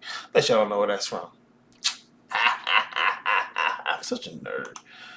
Look, you need both. This is why I tell you guys get into the fundamental map. It's got all the answers to the practical questions you're looking for because it's got the raw fundamentals. I spent all of my early videos talking about this. Like, it's the most important part. But, you know, everybody want to show me how to do it. I get all that, Aries. No, you don't. Anyways, where am I at? Close. It's down here at 6. I know 6 is in this one. You need both. You need both. You need the top down and the bottom up. And it's not just saying it's all one thing. Like, you're going to miss the details, and the details are making the difference. You need both views. They're inextricably connected. You know, that's not just saying everything's one. Al Dickey, welcome to the show. Good to see you in the chat. You need both angles. And to have the top-down view, you can't keep reducing everything to something physical. Like, motherfuckers got so many little techniques to just disrupt all the details and get to this place where they're like, it's simply this, it's simply that. It's like, no, you need both perspectives. And that top-down perspective, like, look, I can give you the fundamental map, but that's not going to hit the way the symbolism you're uncovering is going to hit. That's what you need. You need that symbolism. Like, when I was doing the interview with Trap, I was talking about how with the Kalipov, there's a turn when you're traversing the tree of life. You don't even know what I mean when I say that. So how do I do it? Shh, you gotta know what the thing is first. I'm so sorry. Anyways, the place where Da'ath is, it's called the Abyss. Okay? Da'ath is the lowest point of the Kalipov. I didn't say it's the bottom Sephiroth. No. It's not the bottom Sephiroth. It's the bottom of the bottom of the bottom Sephiroth. Like, it's literally the lowest point. It's technically not even part of the Tree of Life. Anyways, there's a turn there. Like, to go from having your attention to the physical world and then within, you're turning away from the physical world. That's the first turn, 90 degrees. There's an additional 90-degree turn. That's the best way I can say it without the symbolism from the cosmology you're using. You need, because it's a language in and of itself. These old metaphysics were written in the language that was contextualized for the people who were using it. And so you need that language to express that additional 90-degree turn in terms in which that you could make it something. You've got to have it. And that's what you're going to get as you cultivate that relationship with genius, or that what Shad was calling something at this point. And look, genius is a word. It's a category. There are plenty of other things that people have called this. Bernardo Kastrup calls it a daimon. And there's a tradition of the Western philosophers, starting with the Greeks, having something called a daimon. John Vervaeke has the idea of the divine double. Henry Corbin, the angelic twin. And look, it sounds fun. It sounds like you're going to have something new. No, you're going to realize something has you. That's because what you is way too small. But, I mean, hey, to each his own. It is what it is. It's not like, I can't shit on babies for being small. You want to. You know, you just want to dunk on a baby like, fuck you, little nigga, but you can't. Because it's not its fault. It's small. And I get that. I get that. Gerald Sarnbright, good to see you. Welcome to the show.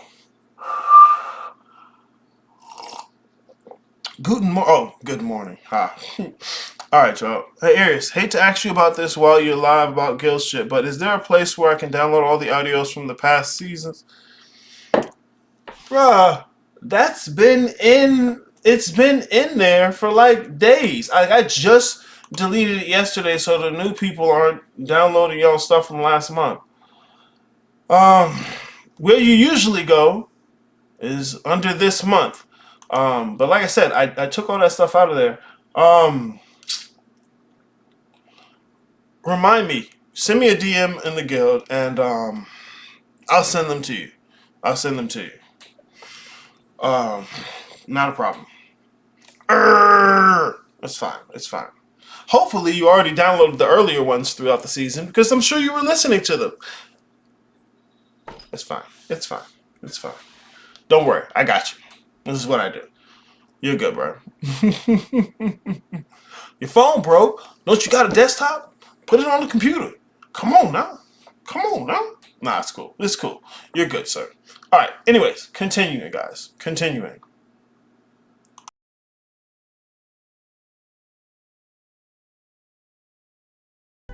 It seems small and subtle, but it makes so much of a difference when it's implemented. What were your expectations like? Okay, you kind of had some expectations with the boot camp, and then you got an experience there, but then you get to the guild, and like, how different did you expect it to be, and how did that land for you? It was basically like I was expecting shit fast. Like, yo, I'm about to like 1 year, and I'm like, I'm glitched. I'm chilling, like, I'm like this. I got control of everything now, and that's what I expected. Like after a year, it should be like that. But now I'm like, oh shit, like this is like, if I have to put a years on it, it'd be like 15 years to get somewhere, like get the traction that I want going. And it's like, damn, I have to like teach. I have to learn Arabic. I can't like. I have to like. I didn't expect to like understand Islam again. Like I was like, I thought we were like fuck religion. Like what the fuck? Like I thought we wasn't messing with that. But it's like nah. It's like it has a point. It's like all it has its place. Like, and I wasn't expecting like one thing that I got from the guild that wasn't in previous like groups. Specifically, the Travis group was like the shadow work. For example, like today, I had like an altercation with my dad. Basically, I've been listening to, because I have that playlist that I listen to, and I've been making like playlists for a while, and like listening to them when I go to sleep. So playlists of like things from the sessions and videos. Originally, it started as like when I started it, it was like basically like Travis, Panic, Bobby, you, maybe like a couple other people, and like now it's only now in the playlist that I have is basically like John Vervaeke and you is what I'm. And then I think I have other clips that I have to like add into it, but I've been doing that for like a long time, like a few years now. And then today, my dad, like tonight, I guess my dad like heard it again, and he was like, he came into my room like having like a serious kind of like talk with me. Like he basically thinks that like there's a jinn or like a shaitan thing with me, and like I'm listening to it. Like I've been listening to it for so long, like when I'm going to sleep, and like that's why I'm not getting anywhere in life, and like it's gonna go to my son and like all this shit, right? And like I had like the talking, how you said it last night, like the talking going on in my head, and like it was like, damn, like that's where you have to like shut the fuck up, because you're not even like listening to him, you're just like reacting off of your feelings. And then like if I would come to the like to you guys with that, like it's not gonna be like a shit on my dad session.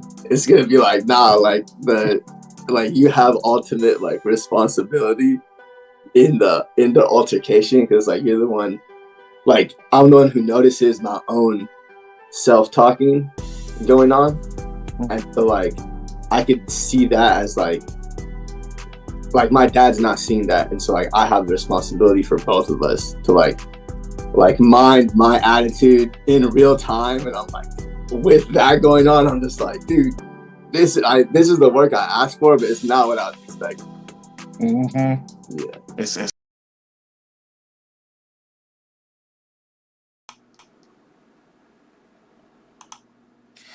yeah, man. I be telling y'all are so similar.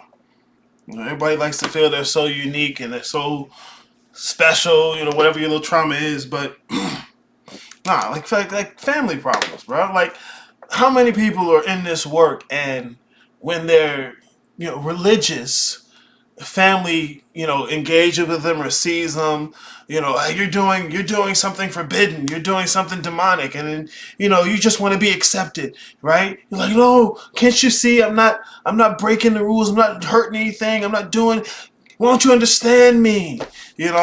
Everyone's got that, so much so that most groups are centered around that fuck religion thing.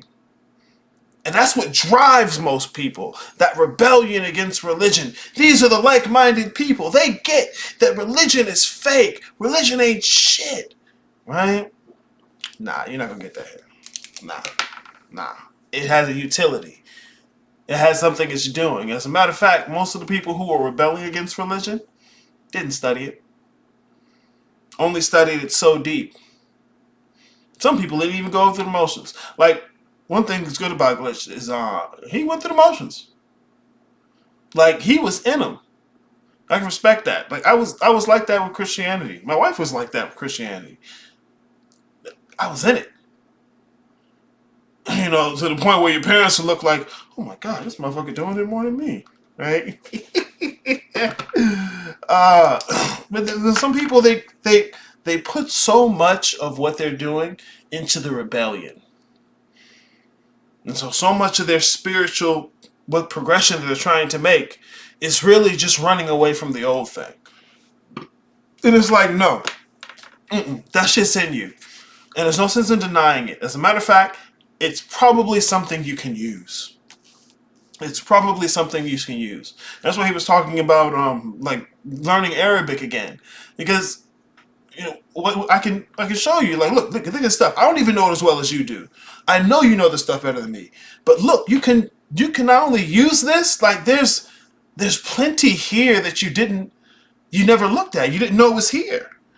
Like he was like when we were talking about Henry Corbin, who was learning from a lot of Sufis and Islamic scholars. It was like, just looking at that, he found a whole bunch of shit he never knew was there. And I don't want to set you guys up to where what propels your forward movement is you rebelling against something else. Nah. That's just running. That's just running. So you don't need to be running away from something. You need to be running towards this work, even if that means you have to run back and look at religion again. Because it doesn't mean you believe what they believe, but you need to understand why they believe, how that works. Because those religious folk, what you call dead folks, they do this shit naturally. They do it naturally. You're trying to do it intentionally, and that's fine. But these are at the very least study material. Okay, these old metaphysics, like it helps to see how a metaphysics frames reality. And this stuff got a lot of gems in there, bro. Like y'all want the gems to be new, spooky, scary. And it's like, bro, you ain't even ready for that. Chill out. You ain't even ready for that. So yeah, a lot of motherfuckers got that problem. You're not the only one. You have like-minded people. And we can talk about how to work that shit. I remember Side Ejects being able to understand how his Christian family was thinking. He couldn't understand before. It's like, what the fuck are y'all talking about? It's crazy. But like now, okay, I can see how the metaphysics directly frames their worldview. Yeah, it's basic metaphysics. So you need those things you need to understand those things, especially if you're trying to build this stuff from the ground up. Those details make all the difference. The other thing he was talking about, thinking he can come in here and get it quick. That's what motherfuckers will sell you. They'll sell it to you like this shit gonna be quick. Mm-mm. This is a lifestyle. You do this for the rest of your life. You do this for the rest of your life. See, that's not my fault. That is not quick. I got the fundamentals for you. You can look them up. You don't even have to fuck with me if you don't want to. I make it available to you. These are the things you can look up. There are huge bodies of knowledge. They stand on the shoulders of giants. I'm not sitting there telling you I'm the hottest new thing on the block. I mean, I look that way because I'm magnanimous. I'm amazing. But it doesn't mean, well, it might mean your shit. The fact that you're shit and I'm magnanimous, two separate things. Two separate things. You can be great. You can be great. You just gotta stop lying to yourself and avoiding shit. Like that's barely even spiritual. But we get into that because we're always doing shadow work. We're constantly doing shadow work. We may go through 3 different months of different ideas, but every month we're doing shadow work. Because look, the degree to which you can dedicate yourself to the shadow work is going to set the pace for everything else you're doing. Because you never stop with the shadow work, just like you never stop wiping your ass.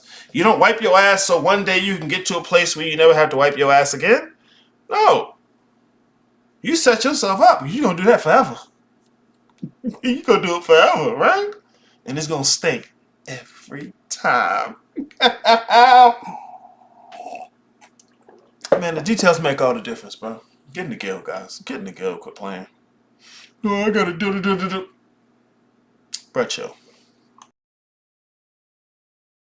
It's tough. Because, like some of the things we talk about in the shadow work, like even doing the work, we see how difficult it is to do and how much it affects us. But then you have to take that into consideration when you're looking and dealing with people who don't do it. Because if it's this hard for you to do it and it's affecting you this much, you actually can see how much it's affecting someone else, and you can't really just kind of say they're lesser than me, because it's like, no, you was that like a year ago. Like, it's not that they're lesser than you. It's like you have the responsibility here because you can see it, and it sucks. Yeah, it sucks. Because you want to just kind of go off the rails, and but it's like, nah, that's not even an option no more. Yeah, because I can't even before I would have a little on my own in my room, a mini tantrum, oh, what the fuck, little shit I would say to myself. And now it's damn, I don't even get that no more, because that's that's time, a waste of time, and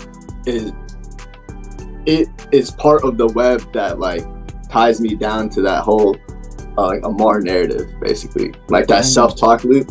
I like what you said last night. I was like, damn, that's some real shit. Yeah, because people think, your mouth isn't moving while someone's talking, that you're being quiet, and you listen, and it's like, nah, you listening to that shit. Yeah.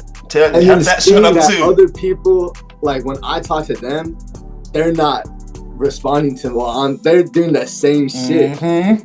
And then I'm like, oh, and then it kind of clicked with the Itachi and the suggestions. I was like, oh shoot, that's genjitsu, realizing that is the beginning of a genjitsu. Mm-hmm. Yeah, because you don't even have to control it. You just gotta poke it right in the right place at the right time, and they do all the rest. Yeah. I fucking love it. Yeah.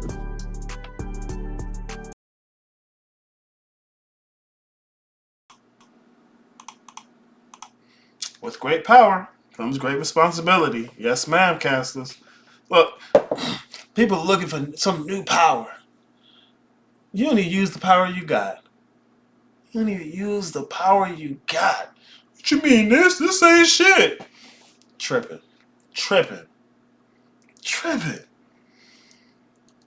This work ain't about finding some new thing to do. It's especially at first, it's re-examining everything you've been doing. It's re-examining everything you've been doing. No, I ain't got time for that. Just show me the new thing. Out. All right. Look, fuck around. I wish it was back in the day. Back in the day, you used to get rejected. They will reject you from that shit. Like, what, you didn't pass the test for initiation? And back to the fields. No, you good, bro. You good. You put yourself out the game like that. You don't need a new power. You ain't using the power you got. I love when I can see, and especially happens with people I deal with. It could be more me than anything. When I can see their power, I can see your power, especially if it's something I got. I can see what you do. You're not doing that right. Here, look, do this. Here, yeah, do that. No, the power you got is good. Don't try and get it. You don't need this one. Look, you got that one.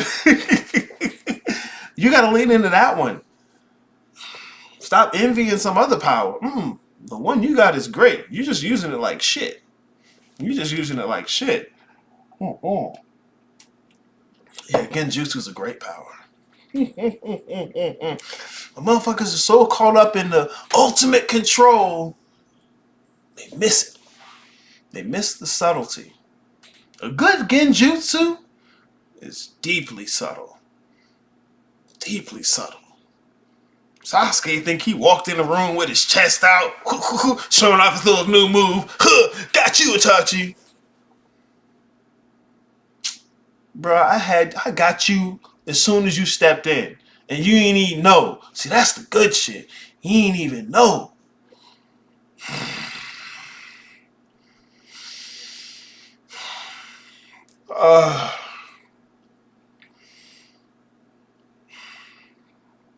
Come on, good to see you in the chat. Welcome to the show.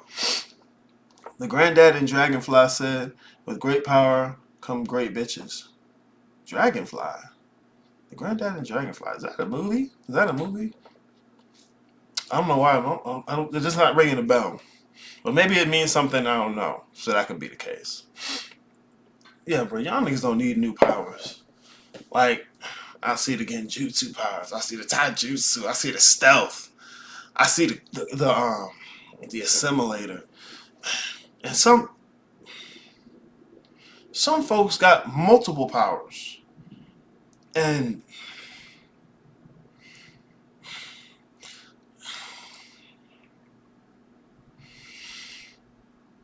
so much of what people are pursuing is this battle against reality, against what is, to try and, I'm going to control it, my authority. Like, slow down, kid.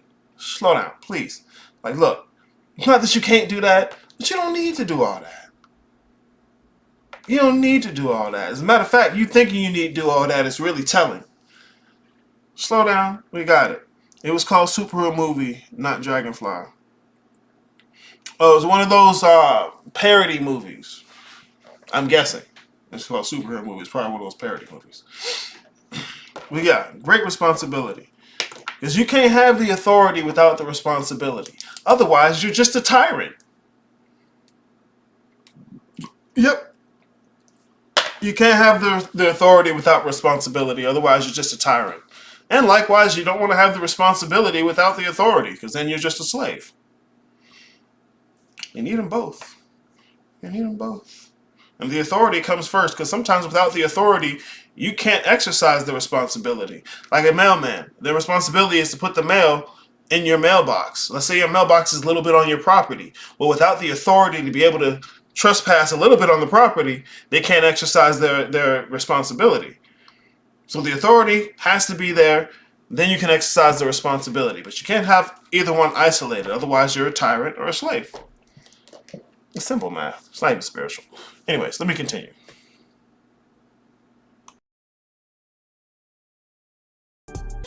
No, honestly, so what I expected from your class when I joined it, I wanted answers and I wanted to be taught how to do something. I just wanted straight method.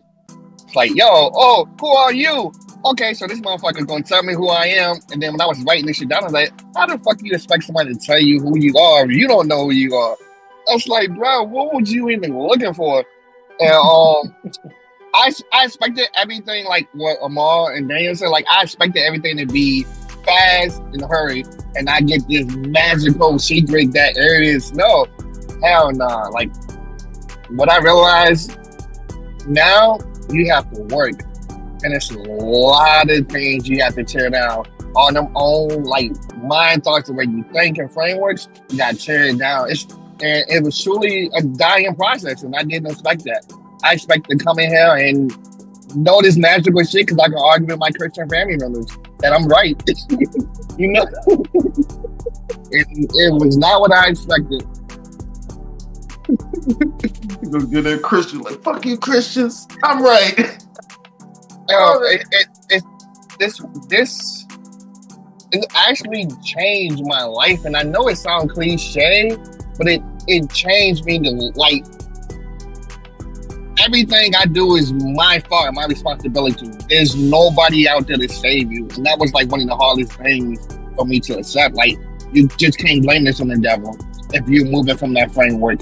You just can't blame this on your parents. We got sisters who do shadow work and be like this, like actually doing work.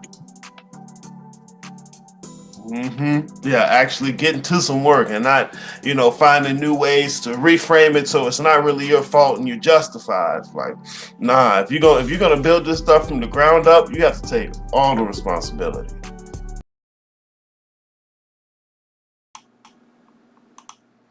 And one more thing about this being fast, bro. Motherfuckers really, I'll have to think about it because I don't readily understand why everybody wants something so fast right now. But I'm pretty sure I can't understand. I should think about it. This shit ain't quick. I know motherfuckers will sell it to you. Like they can get you this shit in a week, get you this shit in a month. Bruh, to be completely honest, I know I can't get it to you in 3 months. That's why I try and give you everything I can. So just in case you want to come in here for just 3 months and then fuck off, you got everything I got. You got everything I got. Here, take it. Because look, it ain't about you having some secret you didn't have.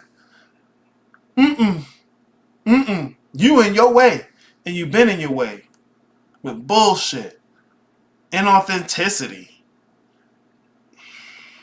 Fear. You don't even know how to look. Why my eyes hurt, Morpheus? Because you ain't used them before.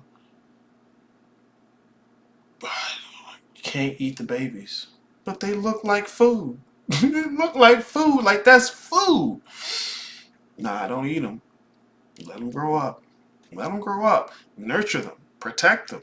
Care for them. Teach them. Yeah. They look like food. What you mean they can't see? They ain't got no teeth. Bruh, y'all niggas is babies in this stuff. You think you advanced because you compare yourself to a Christian. You think your research is advanced because you compare yourself to somebody who don't do any research. Nah. Michael Phelps, the swimming dude. He can't compare his swimming to a nigga that don't swim. It's not going to give him an accurate view of how well he swims. He's got to compare it to other motherfuckers who swim. So while y'all steady looking down at a Christian, my motherfuckers ain't here to do what you say you're here to do. So you got a different set of things you need to get done. Because look, as soon as you tell a nigga that, no, everything is everything, everyone's on their path and everyone's right where they need to be. Oh, so then the Christians right where they need to be. So why are you looking down? When it's convenient, shit switches up. Nah, you dodging responsibility and trying to hold the authority. The details make all the difference, and it's not because I said. This shit ain't quick. This is a lifetime of work. And if you actually did the research, it would be obvious. Motherfuckers spend their life doing this stuff. You think your arrogant ass gonna come in here a month, 3 months, and get it? Nah. The way you do research, you don't even open up a dictionary. When the last time you wrote a paragraph? But you want to read a book made by scholars, multilingual, who knew language. You want to read that book, you ain't wrote a paragraph in years. Arrogant. naive, and short-sighted. But that's children. That's babies. Arrogant, naive, and short-sighted. So yeah, you can come. Look, that's how I set the guild up, bro. You can come in here for 3 months, take everything I have, fuck off, say fuck you, Aries. I don't need to see you. It's too much. I can't deal with it. All right, cool. You know where to find me. I'll be right here. I'll be right here. And just look, I know where you're gonna end up. I've been you. I've been you without training wheels. I've been you without training wheels. So I know how it's gonna feel out there when you lose these training wheels. It's gonna suck. It's gonna suck worse than anything I'm doing. But hey, babies are hard-headed. Babies are hard-headed. This, yeah, like the Society of EGX was saying, you're gonna get this death. You're gonna get this death. And you're not just gonna get it once. You're gonna get it again and again and again for the rest of your physical life. It's not gonna stop. It's not gonna get easier. As your level increases, the level of the enemies increase. It's how it's supposed to go. Motherfuckers want it quick, fast, and easy. And then on top of that, they want to front and flex like it was difficult. Fuck out of here, nigga. We ain't even getting to the difficult stuff. I would love to get to the difficult stuff. This shit ain't quick. I'll set you up with everything I got. This shit ain't quick. Because it's not that you missing some secret. Ain't no secret. That's the secret. Look, watch Kung Fu Panda, right? What's the secret to this? What's the secret ingredient to the secret ingredient soup? Ain't no secret, bitch. What's in the Dragon Scroll? It's you, motherfucker. Oh, but what is you, bro? Oh my god. This reminds me of a vision I had where I was that little blue baby Buddha with a remote in his hand watching TV. Aww. When you say babies in this shit. No, what a child is to an adult, the adult is to the sage or the master. You have to go through it. This shit is part of the initiation process. Like, motherfuckers want the benefits of initiation, but don't want to have to go through it. Can't do it. Can't do it. Not because I'm saying it. Because look, other niggas gonna sell it to you. But you be in that spiritual circle jerk thinking you doing something. Hey, bro, I'm trying to tell you, this left-hand pass shit real. Bro, you want the left-hand pass stuff? Go back to the shitstorm. I'm serious. That's where I would talk more about the left-hand pass stuff. But look, and this is why I don't teach the left-hand path in the guild. I have the option available, but I don't focus on path of the father. I focus on path of the child. Because if you're talking left-hand path, what is you makes all the difference. What is you makes all the difference. Let me do it one more time. And I told you, maybe I didn't do it all the way. I go all the way. Because I don't mind. But like I said, it's not some secret you need. What is you? I'm so serious, guys. The what is you makes all the fucking difference. Do I have the methodological maps out here? Here, I'll bring the methodology. Like, you gotta understand it anyways. Whatever. Like I said, I'll give you everything I got. I always give you everything I got. It's not a matter of whether or not somebody gave it to you. It's about understanding. Anyways. Yeah. When it comes to what we here in the West call the left-hand path. In the guild, I call it path of the father. What is you makes all the difference. Like, motherfuckers, it sounds fun. And everybody says it because they're talking about, stuff Bobby and Panic was trying to talk about. They want to do the hardest, the realest out there. Okay, just like Gus says, you get what you asked for. You thought you was just going to get a steak. Nah, I'm about to give you the whole bison. And look, you got to make your own knife. And you go step to that motherfucking kill that you want to. Talking about you want a steak. Head ass. Now look, path of the child. What is you is that complex of personality and shadow. And its relationship to genius It's proximal, but you is not genius in that particular respect. That's path of the child, what's known as the right-hand path in the Western tradition. Path of the mother, what you is basically the same, but its relationship to genius isn't as proximal. Okay, what it is that genius is much more distant. It's not as personable. In the Western tradition, that's called the middle path, to the degree to which it's named at all. Because even in the middle path, the idea of calling it a path is somewhat against some doctrines, depending on who's teaching you. I mean, to be honest, I'd like to fight about it because I don't even think the middle path is fit for Westerners. But it's maybe neither here nor there. Anyways, path of the father, what you is genius. And that's just not saying it and feeling confident about it. That's not rejecting the physical world and personality and shadow. No. If anything, you got to accept all of that. You can't reject nothing. Even more so. You can't reject none of that. And you're only so much the new thing as you're no longer the old thing. I'm so serious. And if it's a thin line to walk, and when you don't walk it, you're going to make monuments to bullshit. You're going to trap yourself in your awful bullshit. So, look, you get what you asked for. This is my shit. I love that shit. But it ain't roses. It ain't roses. Knowledge of self as genius. Because see, you gotta have the details to pull that off. And if not, you have to be that willing to let go of what you thought you were. Ain't no skipping around pretending. Otherwise, you fool, bro. Like, motherfuckers will play with this darkness stuff. They'll wear the aesthetic, and then they get in there. Shit ain't sweet. But hey, man.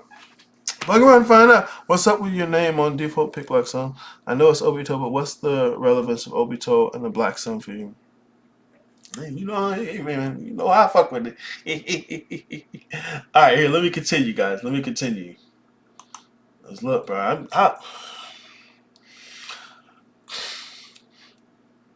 Fuck with the shitstorm. If you were looking for left-hand path, fuck with the shitstorm. If you're asking me though, niggas don't need the left-hand path. They really not ready for it. But, Simba, stay away from the elephant graveyard. That's where you want to go. Yeah, and then sometimes I'll be wanting to run away, to be honest, but it's like there's no turning back. And I always say, you either gonna be stagnant or move forward. Like, there's no turning back.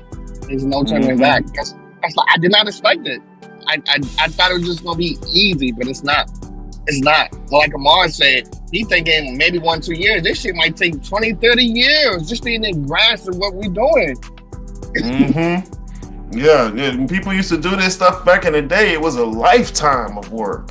And not even just that. You're like you're standing on the shoulders of people who've been doing it for 1,000 years in your community. And so it's not just come in here quick, grab a few secrets and then run and control the world. It's like, nah, that ain't a thing. Yeah, I thought it was gonna be. I thought I was gonna come into the party, but I came into a funeral. I guess that's the best way for me to describe it. Hell yeah, it's a good death, boy. It's a good death. It's not what I expected. It's not. I came with so many expectations on how it should be and what's gonna happen. And another thing, I came in to change like my physical life, and all that shit got thrown away. Like, nah, bro, this ain't it. This not it. Yeah, you get what you asked for. I promise you that. You get what you asked for.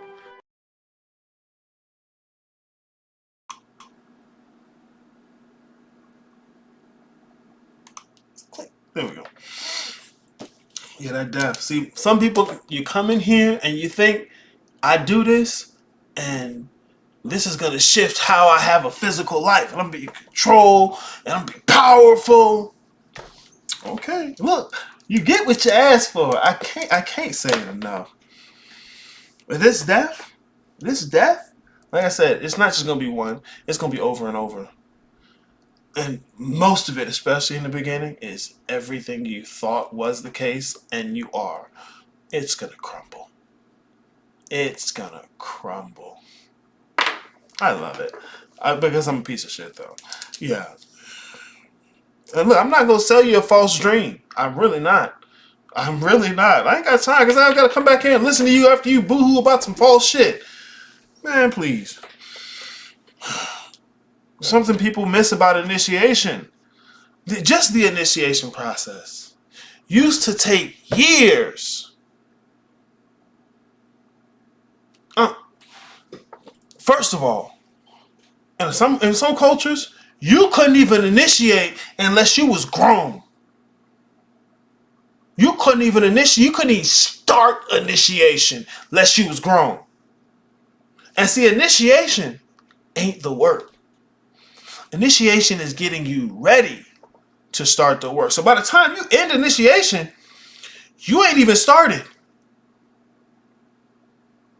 By the time you end initiation, you ain't even started. It's like if you're a football player, right? Initiation is all that time in the locker room before you even get into the game. Because imagine you jump into the game straight off the street. Nah, you gonna get fucked. Not only you gonna get fucked up, you gonna fuck the game. Nah, you can't do that. You got plenty of stuff that needs to get done in there. Initiation is like setting yourself up to wipe your feet and clean your feet up before you walk into the house. So many people spend so much of their life just trying to find the door, and you're impressed with yourself for finding the door. No. The door was obvious.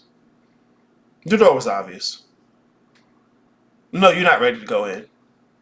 Not with them shoes. Fuck you mean. What are those? Nasty. Initiation is a purification process. Self-initiation, even more difficult. See, these old systems, you had guidance. You had a community. All of it. Part of the initiation process. Part of the metaphysics. Part of the entire culture. So seamlessly integrated, you wouldn't even have noticed it. That's just the way things are. Ignorant, naive, short-sighted.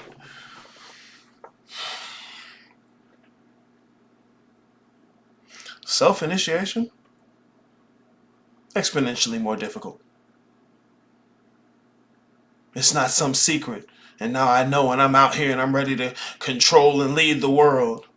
No. You ain't even close to being ready. And you even further away because you don't want to hear that you ain't close to being ready. Can't even get to the good shit. Gotta play patty cake for the next 10 years. But that's what it is. It ain't about what I want. It's alright. I'm gonna play my role. I'm gonna be pissed.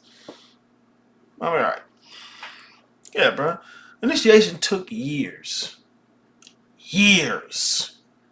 Just initiation. We ain't even talking about the work proper. Just initiation. No, it should be faster now. Why? Because that what you want? Because you think you ready. Ooh, boy, Simba. Stay away from the elephant graveyard. First place he go. And he took the bitches. Right? Bro, hyped himself up. I'm gonna be a mighty king. Singing with the bitches, looking all pretty and shit. All the animals. Ooh, go ahead, Simba. Simba, Hercules. That nigga wasn't even close to being ready. One nigga that was telling them, Zazu, hey, bro, you ain't ready for this. Hey, chill out, bro. You look, that's your roar? Chill out, bro. You ain't even ready. You can't go here. You can't do this. Didn't want to listen.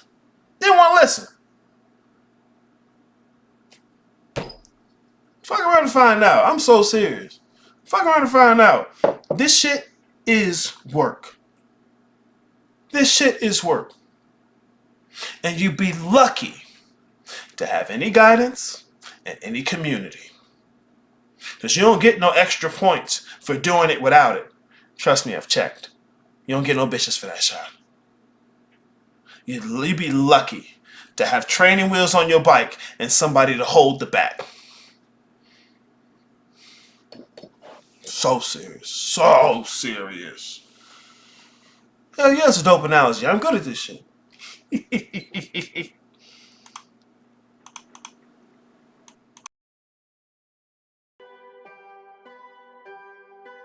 So I'm gonna read what I wrote, which is literally everything everybody else is saying. So I said, expecting to gain ultimate knowledge and teach people ASAP. And then what I got was ultimate knowledge is on me, and there's not much to share, except that others are gonna have to do their own damn self-work, and that the work is lifelong. That's it. Yeah. The motherfuckers, like, most people have that underlying urge to, I'm gonna get this so I can go back and let a nigga know. Yeah. You know what though, Mr. Bookman? I'm gonna tell you why you think that. Because you join other groups and it's set up that way. You know, it's set up that you're just gonna be learning this information, and then you're gonna take this information and you're gonna teach other people, and you're under the spell that you're special. You know, you're the chosen one. You're the one that God has a special mission for you and all this shit. And then unfortunately you get to the guild and you're like, yeah, no, you're not special. There's people before you doing this work.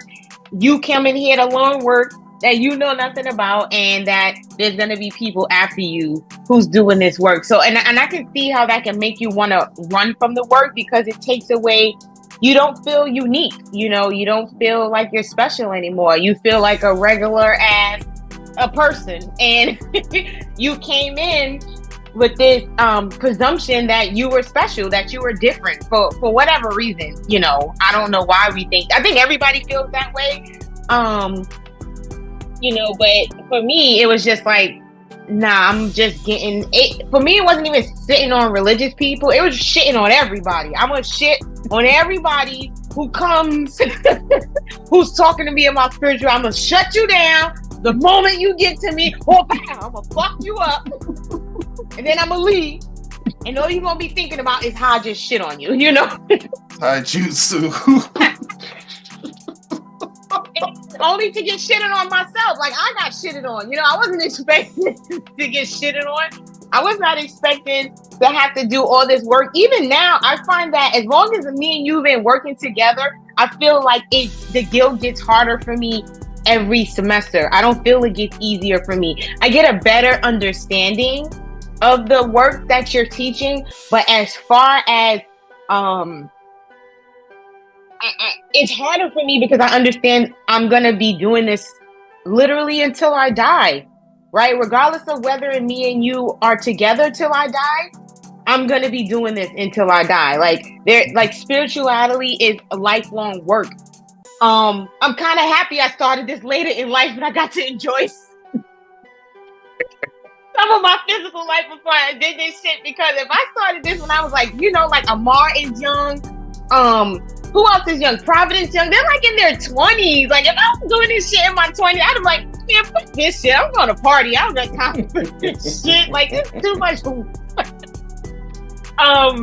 But you know, it gets, like I said, it gets harder because I understand, like, it's more work. Like, I'm literally learning something new every single day regarding spirituality.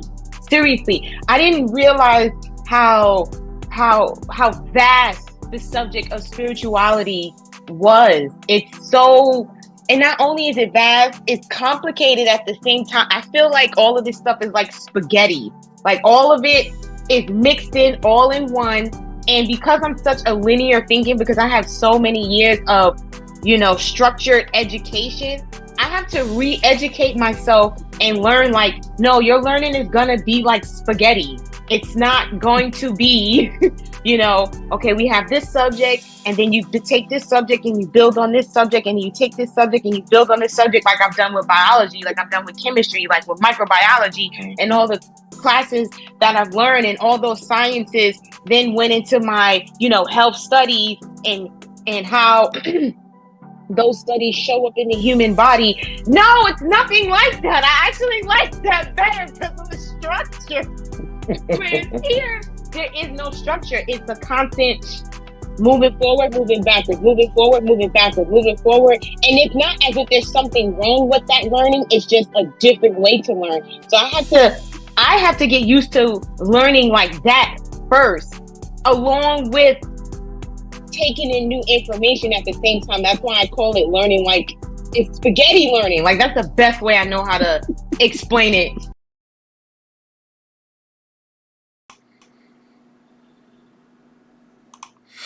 Yeah, this is something that routinely comes up for people. Once again, bro, y'all motherfuckers ain't super special. Like, oh, I'm the only one who's like this. Oh my god, no one's gonna get it. Like, no, this shit is like clockwork. Typical. Like, I've seen you before. It's not an insult. God. Anyways, the expectation that learning this is gonna be linear. That your experience of this work is going to be linear. Is that one thing leads to the next? It's straightforward. Like, bro, I go out of my way to make it as straightforward as I can. I'm not going to lie to you. It's not going to... Your understanding of it, your experience of it, isn't going to be like that. It won't. I know it won't. Like this training wheels, this chewed up Gerber foods. Like, I'm trying to make this as easy as I can, right? Even no matter how much I chew the food up, if your stomach is still used to titty milk, it's gonna be a little difficult even to take in the Gerber, let alone hit the chicken wing. You looking at my chicken wing like you want to bite, but chill out here. Eat the. Here you go. Eat the. No, okay. I know you're looking at me like you want it, but I'm telling you. Look, when she's talking about like it's forward, it's backward, forward, it's backward, it's forward, it's backward, again and again and again, right? Like I say, this isn't linear because usually we think forward, and it's just moving forward. It doesn't work that way. Here, let me give you an example of what we're looking at. Here we go.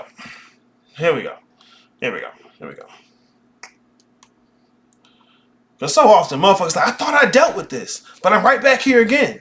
Yeah, I know. Let's look. Just like here on the left. Sorry. You start here in one place, and you move around, and you end up back where you started. And it's like, what the fuck? How the hell did I get back here? Like, I know I'm progressing. Like, how am I back here? It's a cyclical. Just like this upward movement. It's cyclical. Circumnavigating. That's a good way of saying it. And then, because see what? It's a trip realizing that what you thought was linear is actually cyclical, circular, yeah. But then actually seeing that it's circular, that there is a forward progression in your cycling around and around and around. But see, that's not the end of the story. Of course it's not. Because this is more like the whole experience. Where, okay, oh, now I see the forward movement. Yeah, but that's cyclical too. Like, this ain't linear. It's not linear. Real shit, back in the day, when you had a culture underpinning this process, when you had masters, when you had a community of other initiates right next to you, back then, you might expect a bit of linear learning. Because they've had thousands of years to develop a system.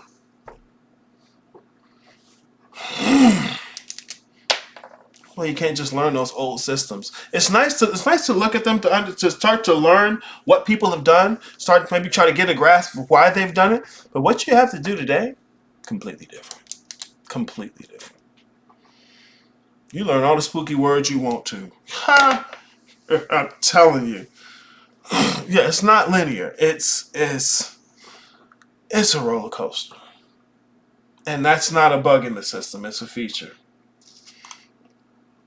Because it's easy to take for granted all the shit that's come before you to facilitate what you're able to do. That's what I mean. Stand on the shoulders of giants.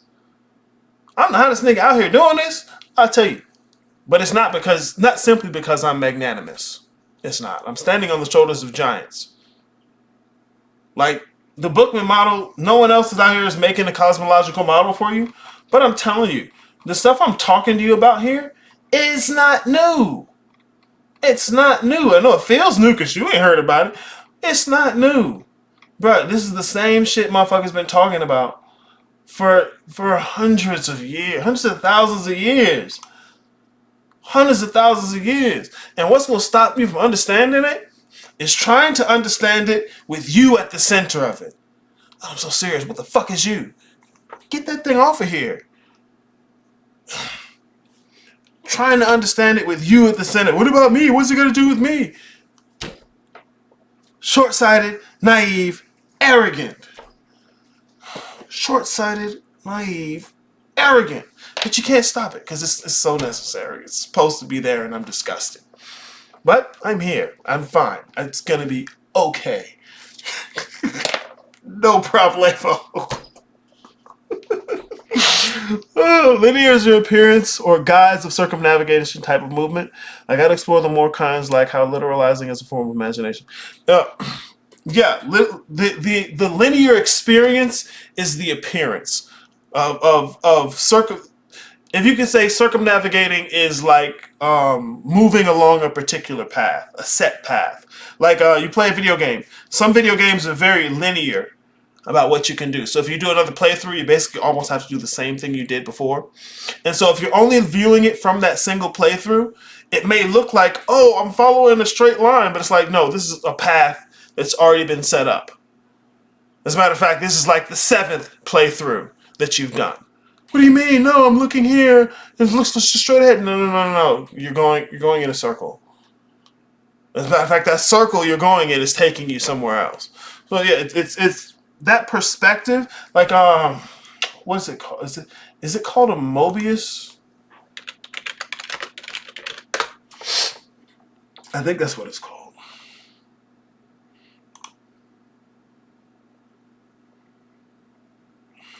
Was it a Mobius track? Let me see if I can find a GIF. Let me see if I can find it. Or maybe it's called a GIF. I don't know. I think it's called a GIF. Whatever.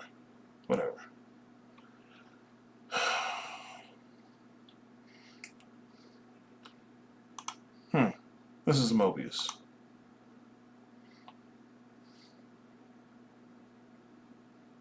Like from the perspective of that little square, that little cube that's moving along the path, it's a straight line. But let's see, it's not even the best one I want. But if you can see the path itself, you can tell it's not linear. Like here, one of these. Let me see how they. Where's. But chill. This is supposed to be a GIF.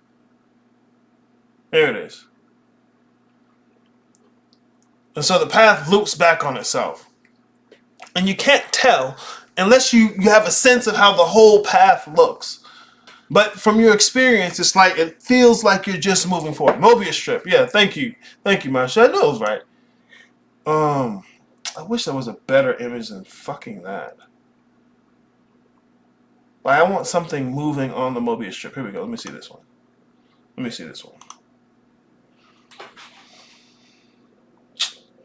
Head, ass.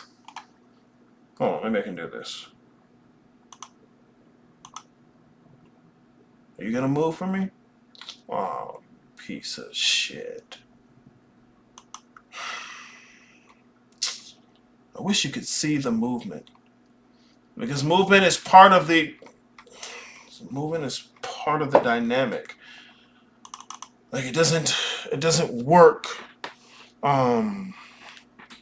It doesn't work, or you don't see all of it if it's static.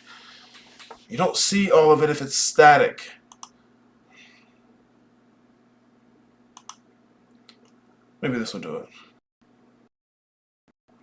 No, you're not gonna hear it good.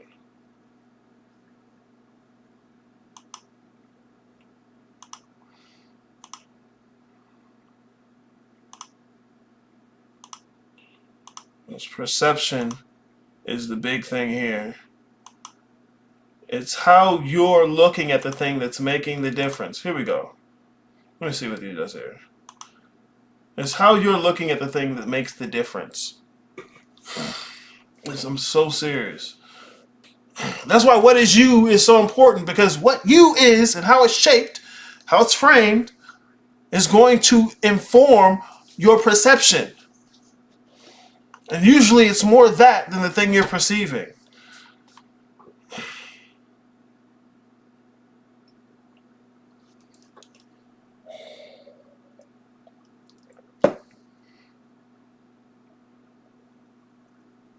That's why I say the fundamental map is so important. Because I mean, these principles are so necessary on the fundamental map.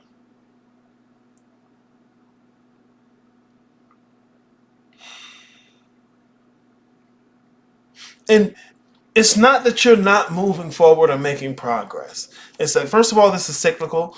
It's like it's supposed to be.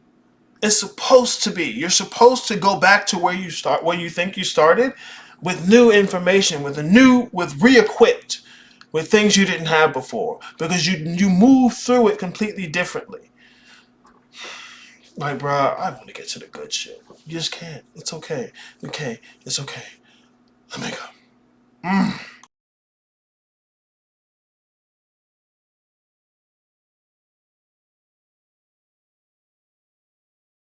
Right now. So yeah. Seriously, because everything touches each other. You know, like all of it touches each other. Even when I'm learning new things about physicalism, right? That has a place in this information too. Even though we deal with mainly spirituality, but there's a physical aspect to it also, because you have to, I have to think about, like, damn, do I want to succeed in my spiritual life? Because if I work on the success of my spiritual life, that does take away from my spiritual work too. So I have to make a choice of which one is more important. Do I want to be this super awesome physical person, or do I want to take my time and spend it on spirituality? And I realized, listening to some of these philosophers from back in the day, that's something they had to deal with too. That's, you know, they had to put their own physical goals and aspirations on the side to attain what they're trying to get spiritually. So it's rough, because you're constant, like, I have to make that decision daily, you know, and besides having to deal with the thing, Aaliyah's body narrative of still having to be a mother and be a wife and go to work and pay these fucking bills back to Chase and shit like that. So it's you know, you still have all those things that come into, so doing all of those things at the same time, that whole dynamic that, you know, your physical life and your spiritual life is happening at the same time, like, that's, like, it's easy to say, but living that, being that is the most difficult part for me, because before, those things were separate, right? I'll deal with my spiritual stuff over here and then my physical stuff over here, and it's like, no, they're not separate, hon. They're the same. They're happening. They're coexisting at the same time, and to live them at the same time, but living them through different vessels. Sometimes my mind be like, I'll be bugging out. So, like, I go crazy at least once a week because I get overwhelmed with all of the work. But then it's like, oh fuck, I'm still alive, so, you know, I got to deal with this shit. So. Like, you think you can't handle this? Nah, here, have this one too. Yeah, right. Oh shit, I'm going crazy, but I gotta go cook dinner. So, you know, let me get back to it. It is what it is. Like, nah, this the easy stuff. Oh, cooking dinner is the easy stuff. I used to think that shit was hard. Just being a regular normie with no, like, before this work, I used to think my life was so difficult. I really did. Like, oh my God, how am I gonna do all this stuff? And then I want to be adding more shit onto my plate as usual, because that's who I am as a person. But with this, I'll be like, what the hell did I just get myself into? Like, why? But it's the truth. Once you open that door, there is no going back. And even every time I try to just be like, I'm not going to deal with it, a visualization will happen, and it's like, you're not getting away from it. A dream will happen, and I'm not getting away from it. Something spiritual will show up in my physical life, and it's like, there's no way you're getting away from it. You know, my ancestors would show up And I can't get away from it because I didn't roll the dice. I rolled the dice like 1,000 times already. So Been playing the game. yes. Regardless of whether or not I want to play the game, I'm playing the game. So it's just nothing I can do to get out of it.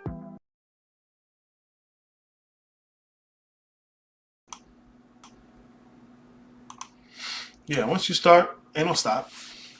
The die has been cast. You already opened the door. There's no going back. And you can think, sometimes people think getting away from me gets them away from it. Nope. You're never getting away. You cannot close the door back. It's not going to work. And the fact that you even try sometimes is telling of the shadow work you got to get done. It's so much fun, right? It's fun for me. I'm a piece of shit, though. Yeah, this is so visceral to me, like participatory knowing, or when I introspect on the experiences. What you're saying is how it would be described. If you guys don't know what participatory knowing is, and once again, this isn't my thing. This is I got this from John Vervaeke, who I tell niggas to listen to, because he talks about what y'all actually want. Y'all aren't interested in metaphysics. You're interested in meaning in life and not meaning of life. But anyways, different types of knowing, and this is an epistemological discussion. Here's what's that big word? You got the internet in your pocket. And I've been talking about epistemology for the longest. And if you don't know epistemology, I'll be damned if you know metaphysics. Don't be such a dick. Well, that wasn't me being a dick that time, was it? Fuck. It's always you. It's always you. Come on, I can't make the picture bigger. I probably don't need to. Anyways, different types of knowing. Today in the West, most people are completely enamored with propositional knowing, which is in some type of semantics. And so if someone says, I know that, they can repeat the phrase. And that's it. And, for them, they feel as though there's knowing. But to properly know something, you're going to need more levels of analysis.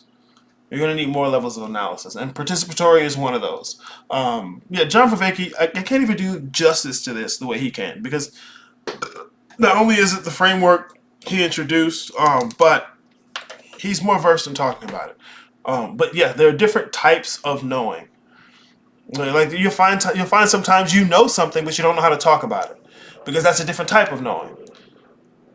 Okay, like I can know how to dribble a ball and shoot the J, but have no idea how to convey that to you verbally. It's a different type of knowing. I can know what it's like to be somebody's son, but have no idea how to talk about it, or even really, I don't even know the details of what it is I'm doing to do it. Because those are different types of knowing. Okay? So just knowing something, being able to repeat it, understanding the words somebody said, that's not knowing. Well, it's knowing, but it's not enough. It's not enough. Question for clarification, would that be her body's narrative or personality narrative? I'm reminded of the tree pick with the orange. Okay. Could you go into distinction about that? Well, usually, before you've made the distinction between the body and personality, those two narratives are going to be the same. The personality's narrative doesn't stop being the body's narrative until that narrative, you see how it's nested in genius. In the narrative of genius. Sorry. Where is that picture? Here we go. Okay, so that orange line, right? For most people, when it comes to personality and shadow, the narrative of personality and shadow is the narrative of the body. Okay? All the way down here at the bottom, right? And if you never do the going within, the turning back, it's going to stay that way. And so this orange arrow, you're going to conflate it with this one forever. But once you start to make the distinction, two things. You make the distinction between the body and the personality shadow complex, and then you're cultivating that relationship with genius. That's when you get this part of the arrow, where personality's narrative is part of genius's narrative. And you're not seeing as these two separate things. Okay, so it's the letting go, or the distinction, not disassociation, distinction between personality shadow and the physical body. And then it's actually moving in adherence, or it's not the word I want. Accordance, there's the word. Moving in accordance to that cosmological narrative. So like Amar's narrative, before getting in touch with Glitch, was basically the narrative of the body. Amar getting in touch with Glitch, thanks to Mars, and beginning to introduce Amar, that's making the distinction. But Amar, the hand of the dark moon, that's nested, or at least at the very least, beginning to be nested in that larger cosmological narrative, to where Amar's narrative is that larger narrative. Okay, so it's those steps there. Let's see, for anyone else who's listening, I can only say what I said to him based on the symbolism he has. And that's just a small fraction of it. It used to be everyone had the same metaphysics, so you could use the same symbolism to have the conversation, but you can't anymore. I don't know, but hopefully that helped there a little bit. And real shit, this is a methodological conversation. I'm so serious, guys. The fundamental map. And then there's like, well, what about me? Like, what about you? I know, you can't say that. But I want to say it. It's not about what you want. I was going to ask that. Wait, what were you going to ask? You're going to ask what? Yeah, let me know. I'm going to continue this song.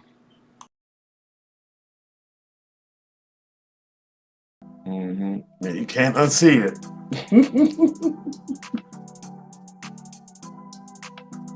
Can I say something from off the way? No, go ahead. So, like when she's getting into the, like, to me it sounded like the framing, basically like how before, like, we didn't have categories or like a framework to place these things. So it's like now in like the like in the guild, how we get the Bookman model, there's like we have categories to place these like an experience with a like dream, and like a dream non-physical. If it's even a daydream, non-physical. Something that happens like physically, it's in the category, like the in context category of body and shit like that. And then having like a distinction between like physical and then like physicalism. So like I can still have a physical experience here, but reducing that physical experience to physicalism is something that I'm doing. So it can still be a physical experience, but in the metaphysics that involves like glitch and that whole emerald reality. And I think like the best way that I like was able to understand that is like, because in Islam you could have like if I have, well, this is like something that when I was Muslim, I was struggling with like watching porn, and we were talking about that last night too. So in Islam, Islam's not going to tell me anything about my dopamine receptors, no neural circuits. Like those are whispers from the shaitan. Like there's no, and like reducing it, like saying that like whispers from the shaitan are reduced to like these neural, like low dopamine or like whatever neural circuits, it's not like it's not the same. It's like not the same at all. And I was talking to my sister about this, and like kind of like that there's no room for like the whispers of the shaitan and that like framing or those concepts in a physicalism framework.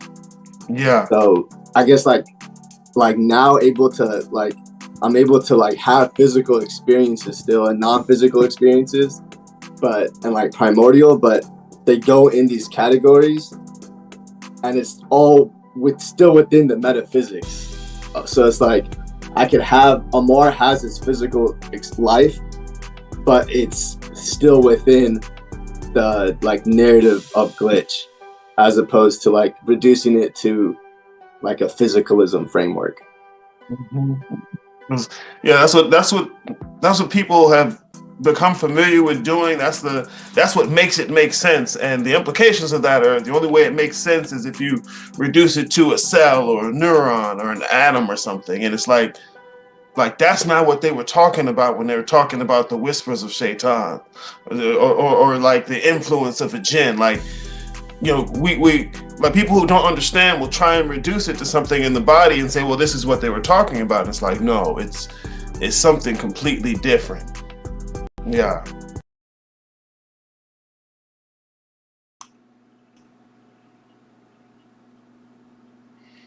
Click, click. There we go. Yeah, that's what I call mystifying the mundane.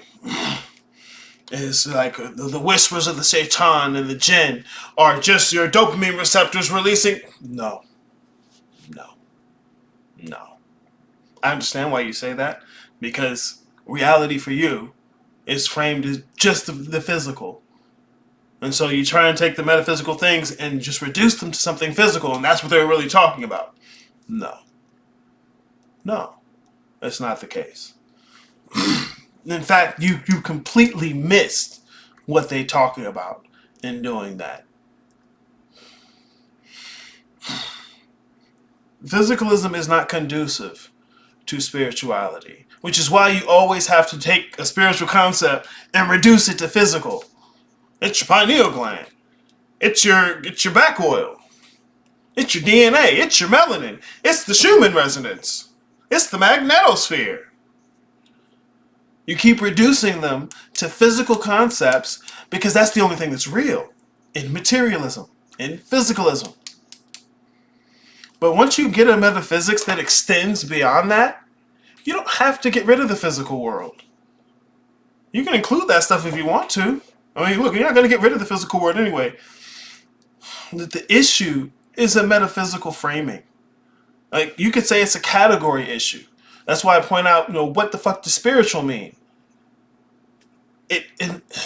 It's a category. Like, you can't just say everything is spiritual because now the word doesn't mean anything.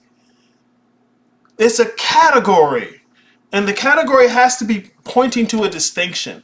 Otherwise, it's just fluff. It's bullshit. Like the whole what is a woman thing. Right? Like, you can tell me you're a woman. You need to be treated like a woman. Women need this. Women need that. Okay, well, what constitutes the category? And now we have a problem. You can't do that. You can't. Well, you can, but it's bullshit. Okay? This is part of why I do the Bookman model. Because you're not just going to put together pieces of an old system. And all you have are the words, and you don't know what constitutes the category. That's why so often people will say, well, whatever you want to call it. Words mean things. Words mean things. And look, to be fair, there's denotation and connotation. Perfectly fine. But words still mean things. And if you're just using them flippantly as word dressing, you've missed it. You've missed it. So this is the fundamental categories of reality. Ontology. It's not just a big word. It's not secret. It's not hidden, so it may not be as cool. It's intimate. It's an integral part of metaphysics. You have to have it. You have to understand what it is. Otherwise, you don't know what metaphysics is. This isn't just learning a new story or a new word. What is the word pointing to? What constitutes the category? And so you don't have to use the categories I have here. Fine, use whatever categories you want. It's about you. Fine, do what you want. What constitutes the category makes all the difference. And most of what motherfuckers are having are category issues. But they don't know because they just picked up new words. So serious. So serious. But I can see the general direction of what you were pointing at with the owl story. This makes so much sense. Yesterday when you said Jade Palace, I was like, yeah, he's right. It's not going to hit the same. Yeah, see, Jade Palace isn't going to hit like Emerald Dream is going to hit for you. And like someone who isn't familiar with our conversations isn't going to know what we're talking about. So it definitely didn't hit. Yeah. The details make all the difference, and they make a big difference. They make a big difference. That's what I need. In order to have a conversation with you, I need the symbolism you're using. And most people are so disconnected with what they're doing because they're desperately trying. We got to go from square one, and we got to build it up. We have to take the time to work it out. Hey, it's so serious. I was telling Kaiju that I'm starting to feel that being nested, and I only had Islam that was comparable. Where Veki says mother religion leaves a taste for the transcendent, and only now am I tasting that here. Yeah, when people are out here trying to understand the spiritual stuff, but they're rejecting the religion, right? They're hungry for something. They don't know what it is. And when you're desperate for so long, being hungry all the time, sometimes you forget that you are hungry. You forget what it's like to even have food. You just moving along, trying desperately, trying to pull anything you can to fill your gullet.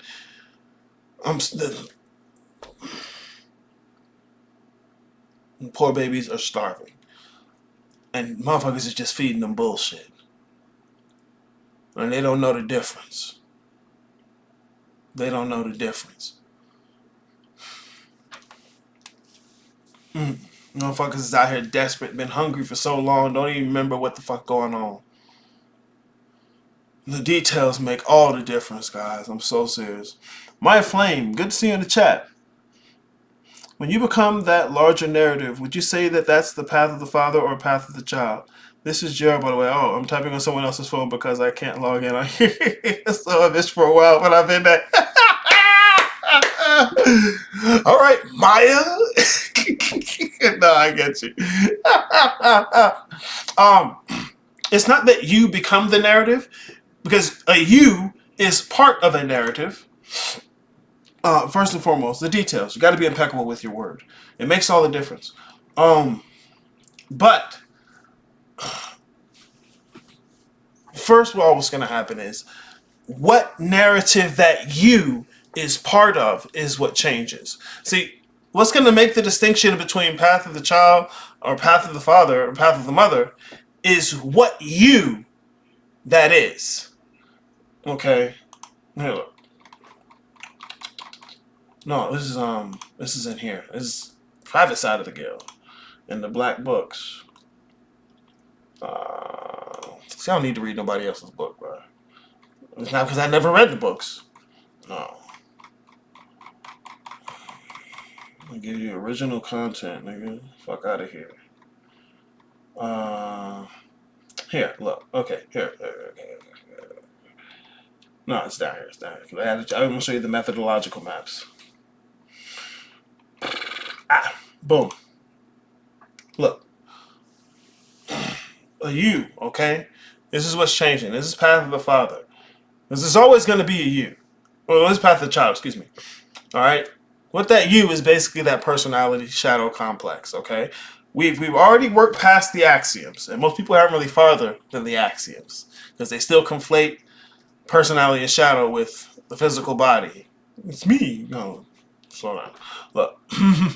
But here, path of the child and path of the mother for the same respect are going to be that me, that shadow personality complex. Here, what you is genius.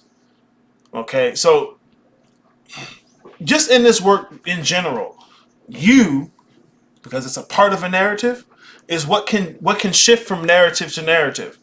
That's fine. That's one thing. But shifting what the you is within one narrative, like switching this you from the narrative of the physical world up into that original saga, that cosmic narrative, that's one move. That's switching narrative to narrative.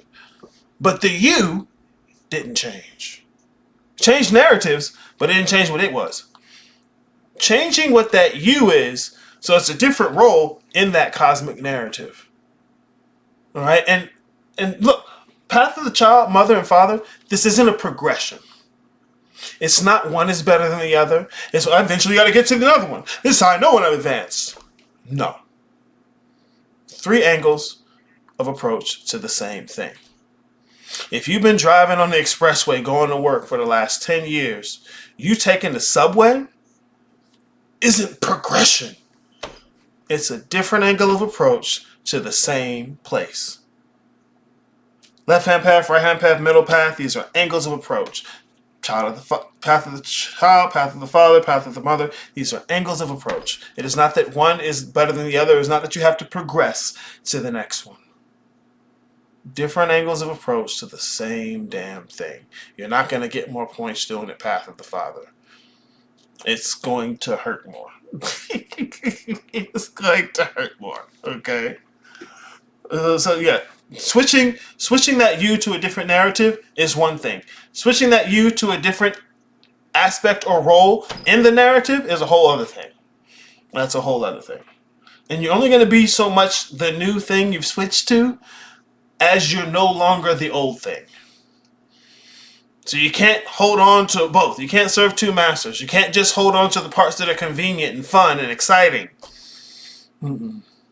You want the authority, you need to take the responsibility. Yeah.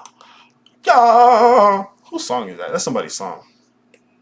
I can't remember. Whatever, I'm not cool. And that's the metaphysics. Like the way the metaphysics is set up, will allow you to do that, just to see that there's a difference. But the way people's metaphysics is set up today with physicalism, everything is some kind of physical property.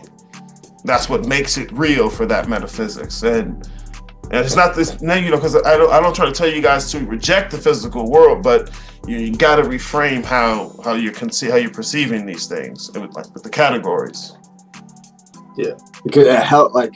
One of the conversations we had, and basically, because I'm gonna go back to school soon, and I was struggling still with basically not realizing what I just said, that it could still be that dopamine and all those receptors and stuff has its place, and I could still be within a physical framework, but without reducing it to physicalism. Yeah. Because in the way the metaphysics is structured, there's a line of causality, and we talk about that some, what's causing what. And with physicalism, the physical world is always the cause. And it's no, if you from the other, at least from the Bookman model, that line of causality is different. The physical world is the end result of something, it's the residue. So it can still be included. It's just how you have things structured and ordered, and it makes a big difference. It may seem small and subtle, but it's crucial. It's me talking about metaphysics again now. No, I see that just every day, because me doing massage, when I talk to people, I make distinctions between them and their body. So I'm like, oh, your body is this, your body and that. But I didn't realize that when I say your body, they take it as me. Mm-hmm. And so I said something, I was like, oh, your body's this. And they got offended, but I'm like, no, I'm just talking about mechanically, as a massage therapist. I'm not trying to insult you. I was this is crazy. How does it feel, right? I just said something that's a fact. I wasn't insulting you. Yeah, it is. No, I get that all the time, man. So, Society EJs, were you trying to say something? Because I saw you come off of mute. No, I was just agreeing with what they were saying. We have categories now to place everything, and I like how you don't really shit on the physical world. You don't say, well, fuck it and destroy it, because that's what I was supposed to do. Throwing away the physical world, you make categories well, who's in the physical world? Your body are, but Ray's really not here. That's not physical. You know what I mean? And I like the category system that you set up through the Bookman model. Right, because most times people aren't using categories. They just holding on to a bunch of words that feel good, and you sort of throw them out whenever, and there's no system to it. And there's even plenty of room with the Bookman model for you guys to build on it, however it works out for you. There's so many different ways to approach it. Well, yeah, I'm glad the categories are helping out. That's basic metaphysics. Categories. Deep categories. One thing I learned, it's impossible to throw away the physical world. You can't do it. Mm-hmm. And then you really don't need to. It's supposed to be that. It's doing what it's supposed to do. Mm-hmm.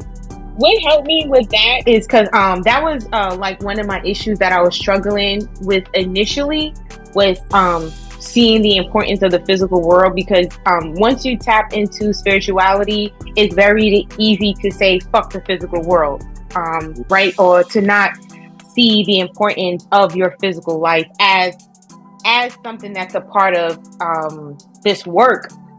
So what Mr. Bookman helped me with was just seeing how your physical life is not primary, but it's also invaluable. That helped me with my categorization, because it was because I remember at one point I was just saying I want to run away from it, right? I want to leave this family, I want to leave this job, and I just want to go off the grid and just focus on spirituality without any thought to how that would have an impact or effect on my physical life. Right? Because it's easy to run away from stuff, but that's not the point. The point isn't to run away from things. It's to really see what these things are, to really see how the causality of these things, to see how one thing is playing on another, and then also one of my biggest issues was looking things from the bottom up and not from the top down. And I realized that was because I was looking at my physical life as primary. When you don't have any spiritual practice, or you practice the religion of physicalism, it's very, I don't want to say easy, but that's how you have to visualize it. That's how you have to embrace it. You embrace it as your physical life is primary, and there's nothing outside of your physical life. But what made me want to really tap into spirituality is death. Because it was okay, now if we die, then what happens when we die? That's just it. It was game over, blackness. There's nothing else. So that, and that's what physicalism has in store for you. It's yeah, that's just it. It's over.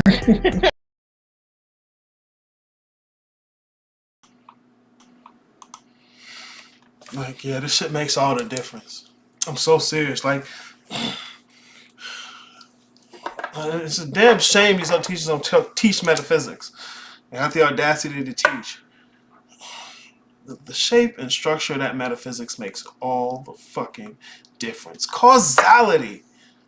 And look, I'm not going to come here and give you the ultimate truth on causality. No! This is a big concept that's been wrestled with for hundreds of thousands of years, and niggas ain't won yet.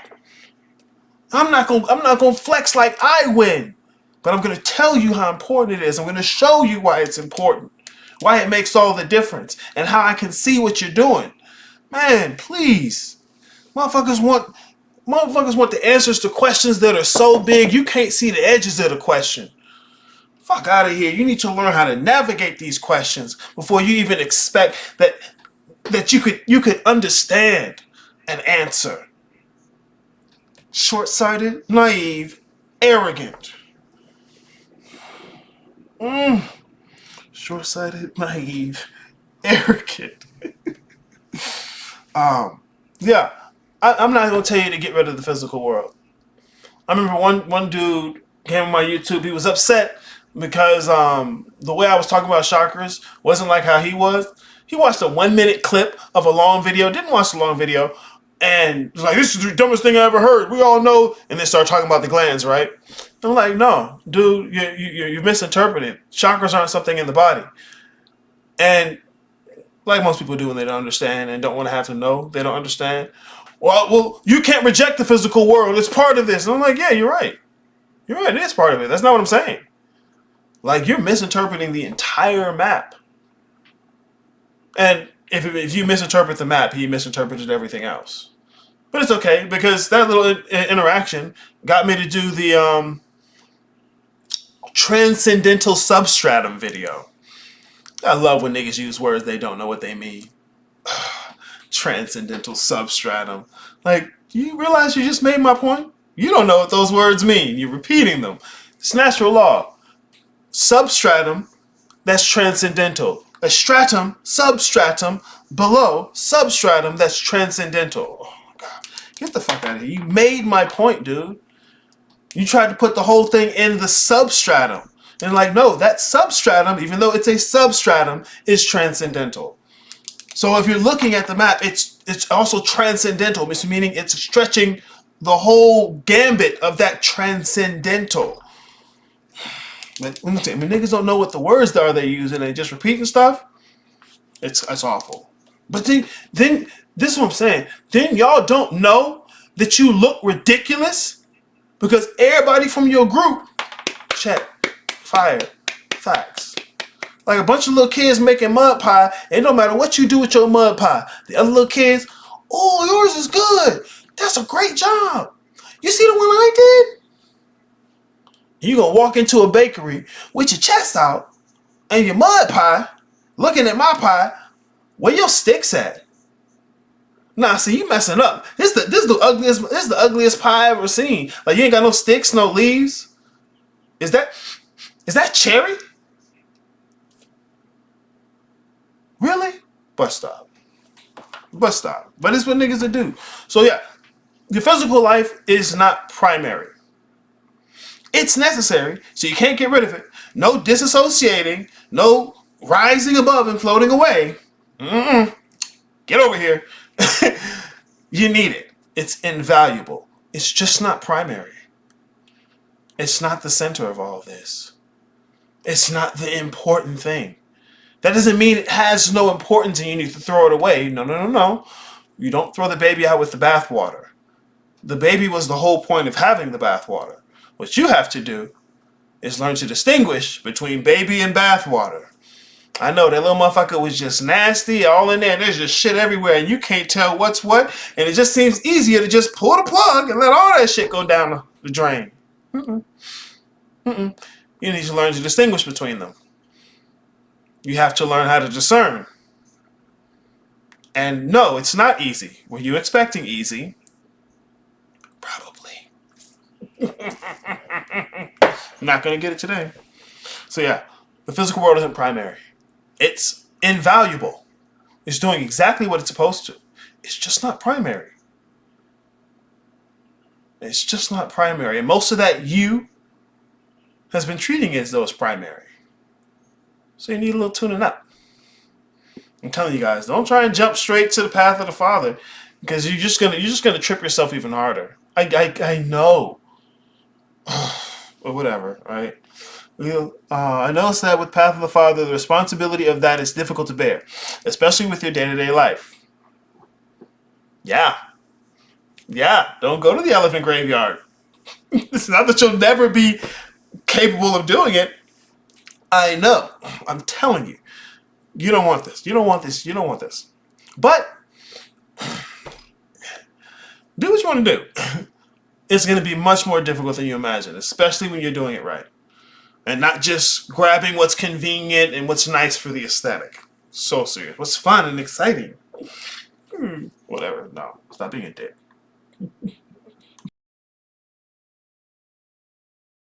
I was like, nah, I need more than I needed more than what physicalism was offering. Because to me, physicalism doesn't offer much of anything outside of physicalism. It was like, this is it. And I was just like, yeah, no, I gotta do more than this. Even though at the time I didn't realize that's what I was asking for. I didn't even realize what physicalism was. I didn't even realize physicalism was a thing until I was introduced to the thought of cosmology, or to the framework of cosmology, of what cosmology is, or the category of cosmology, right? Because cosmology is within framework itself. Mm-hmm. So that's why I like the guild. Even though we had the boot camp, and the boot camp was great for uncovering deities, but the guild gives you a framework. You know, like I didn't know how to use metaphysics in a sentence before the guild, right? I didn't even know what a metaphysics. I didn't even know what metaphysics was. Like I had an idea. To me, metaphysics was like a cult Mm-hmm. or Satanism. That's what metaphysics meant to me, like something outside of God. I didn't realize that metaphysics was a philosophy, was a thought, you know, an idea. So I appreciate the guild for that, honestly. The metaphysics part is so important. Most people, you know, they have no relationship with their own metaphysics. They just kind of presume a lot, and that's really it. You just presume a bunch of things, don't question it, and then try and build off of that. And it's like you can't do that. Like you just not because I'm saying it, you just can't. I agree with her. One thing I like about the guild, before I came to the guild, I never know about ontology, epistemology, cosmology.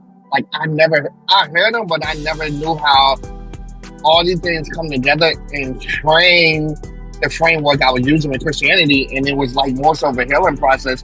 Now I wasn't upset with Christians and family members. I was like, oh, this is a whole fucking system going on. All of these things coming together. And it was like a grateful thing for me now. So now I'm able to build, add different things. Like if I want to look in the voodoo direction, I know it comes with a framework and a system. I'm not just jumping over there and pulling out a goal and putting it over here. No, this is the whole system of how it works. Mm-hmm. Yes, no, and that's what I think some people are even taught to do that these days is jump from place to place, and just the way they say it is take what you need and leave the rest. But it's like, well, how do you even know what you need? How do you know what you're looking at? And so they don't treat these frameworks like frameworks. They just treat it like a grab bag, and then try and put all those little things together, and it's just wrong.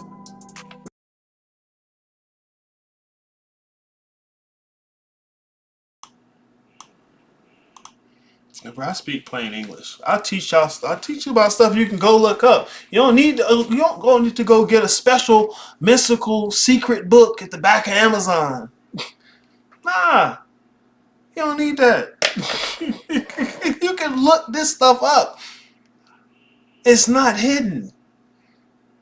It's just you didn't know about it, and you could have. Shame on your teachers. I'm so serious. But it is what it is. I gotta do what I gotta do. It's part of my journey. Smooth should die. Yeah, I saw you in the chat. Do you think we need to spend more time figuring out what is reality, defining to ourselves what kind of world you think you're in? Not a bad suggestion. I tweak it some. First of all, the word reality, real, right? It's a question of ontology. So if you're even gonna jump on to what is real, you're gonna want to examine ontology. It's the philosophical study of being. All right. When you ask a question like, "Is such and such real?" or "What is real?" that's an ontological question. Okay, so there's plenty of talk because all these theoretical frameworks are going by necessity have an ontology. Okay, so you're gonna want to know that. But to tweak that little directive you have there, this is what I like to remind people of. You're already nested in what you think is real.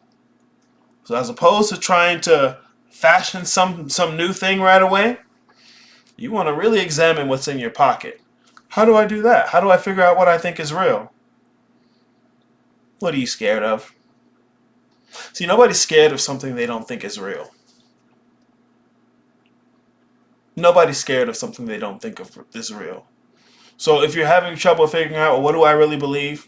First place you can go, what are you scared of? I ain't scared of nothing. Oh, that's a lie. That's a lie.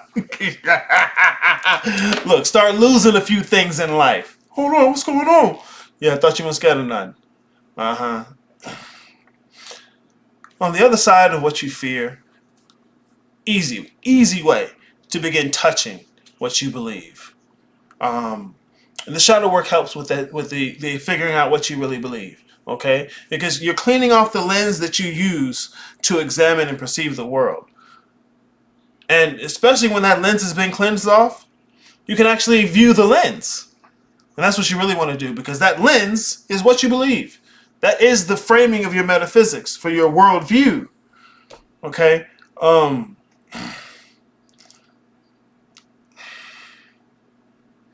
There isn't a correct one out there, mostly because it's not a wrong one. But that's not to say just grab anything and it's because you want it. No. See, this is why you actually have to know what ontology is. At that level of analysis, you don't have enough substance to answer a question of right or wrong, true or false. You have to begin having some context. All right, and that's where you're getting that initial bottom layers of context. Then you're going to use that to start to frame real, true. And this shit is way before knowing what to do. See, ontology and epistemology is long before having a methodology. Most times people want to learn this and understand it from the methodology, and it's ass backwards. But I'm good enough to teach it to you, but it does make it more difficult on yourself. But I can't. Y'all's journey isn't supposed to be mine, and that's part of what I have to learn. So I don't mind doing it. Even those parts choke. I'm alright. I'll be okay. So yeah, you really want to examine what you have in your pocket right now. And dig deep. Mm-hmm. It sucks out there doing it alone. Get in the guild. Alright, let's get in here. Oh.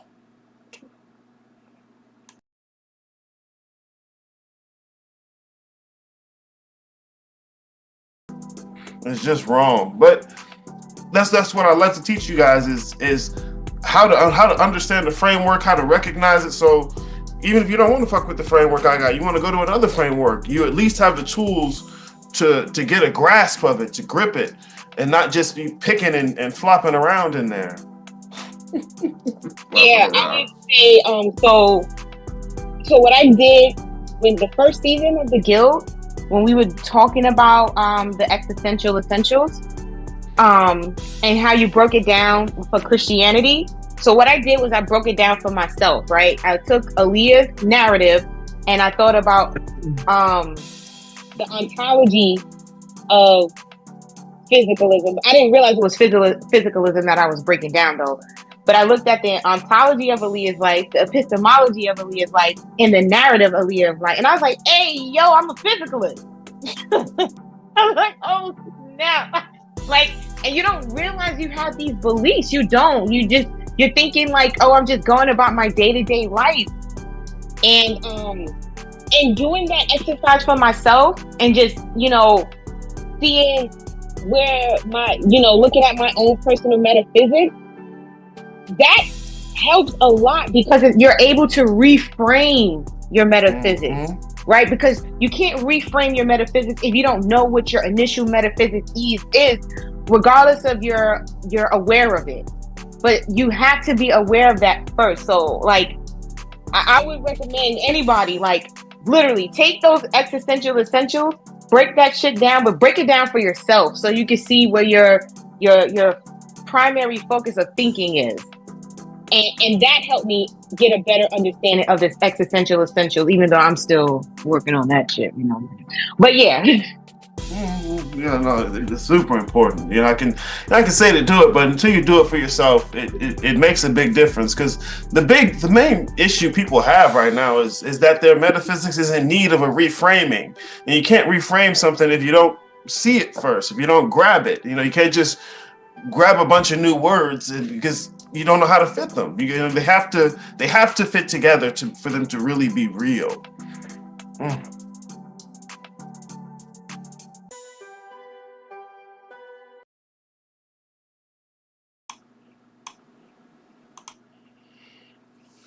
Yeah, I'm glad right there, Smooth Should I right where it ended. That was talking about the answer to your question. Because look, guys, like I said, man, I've been talking about all this stuff in 64 episodes.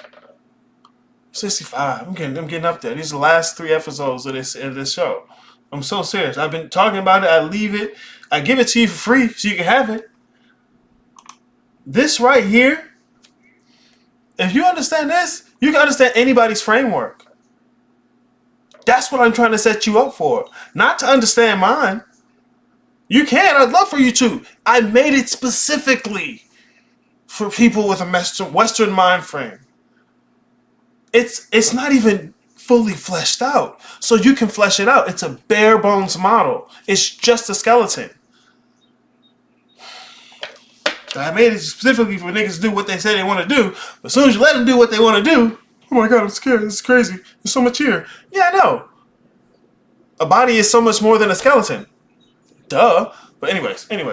The existential essentials. First one's talking about ontology. Second one's talking about epistemology. Third one's talking about cosmology. Every spiritual framework is going to have all of these. If you can recognize them, you can unpack any framework. You can unpack any framework. And you can take this shit, say, fuck you, Arius, I'm out. And I'll say deuces.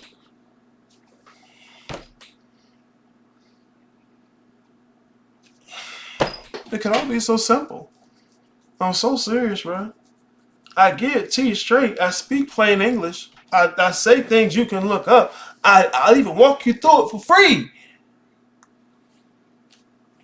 Bro, get in the guild. I'm so serious, y'all. Quit playing. Quit playing. Quit playing. Look, here's the Bookman model's answer to the existential essentials. Cool. You really want it for free? You really want to get it without having to get any guidance? Not really gonna help. You watch people's videos, reading people's books. Anyways, go check out all of the videos. I go through this over and over and over again. I even go through the fundamental map over and over again. It's there. But see, you want it for free and you want it easy on a golden platter served to you in a spoon. Fuck you. Get the guild. Look, I'll take the time with you. You have other people doing the same thing with you. Ain't no extra points for doing it on your own. Let go of what the fuck you think this shit's supposed to be. Nigga need me to wear a spooky robe. I'm gonna hit you with a binaural beat one day. A binaural beat, nigga. Okay, sorry. All right. Anyways, yeah, I got 2 more parts of the interview we're gonna do. Not today. Most certainly not today. Today's Monday. We're gonna do another one on Wednesday. Another one on Friday. It's welcome week. Get in the guild. Oh, I still don't know. Click the link and look at the details. Click the link and look at the details. Whatever. You know where to find me. Vacation week in the guild. So y'all enjoy yourself. I'm going to have a great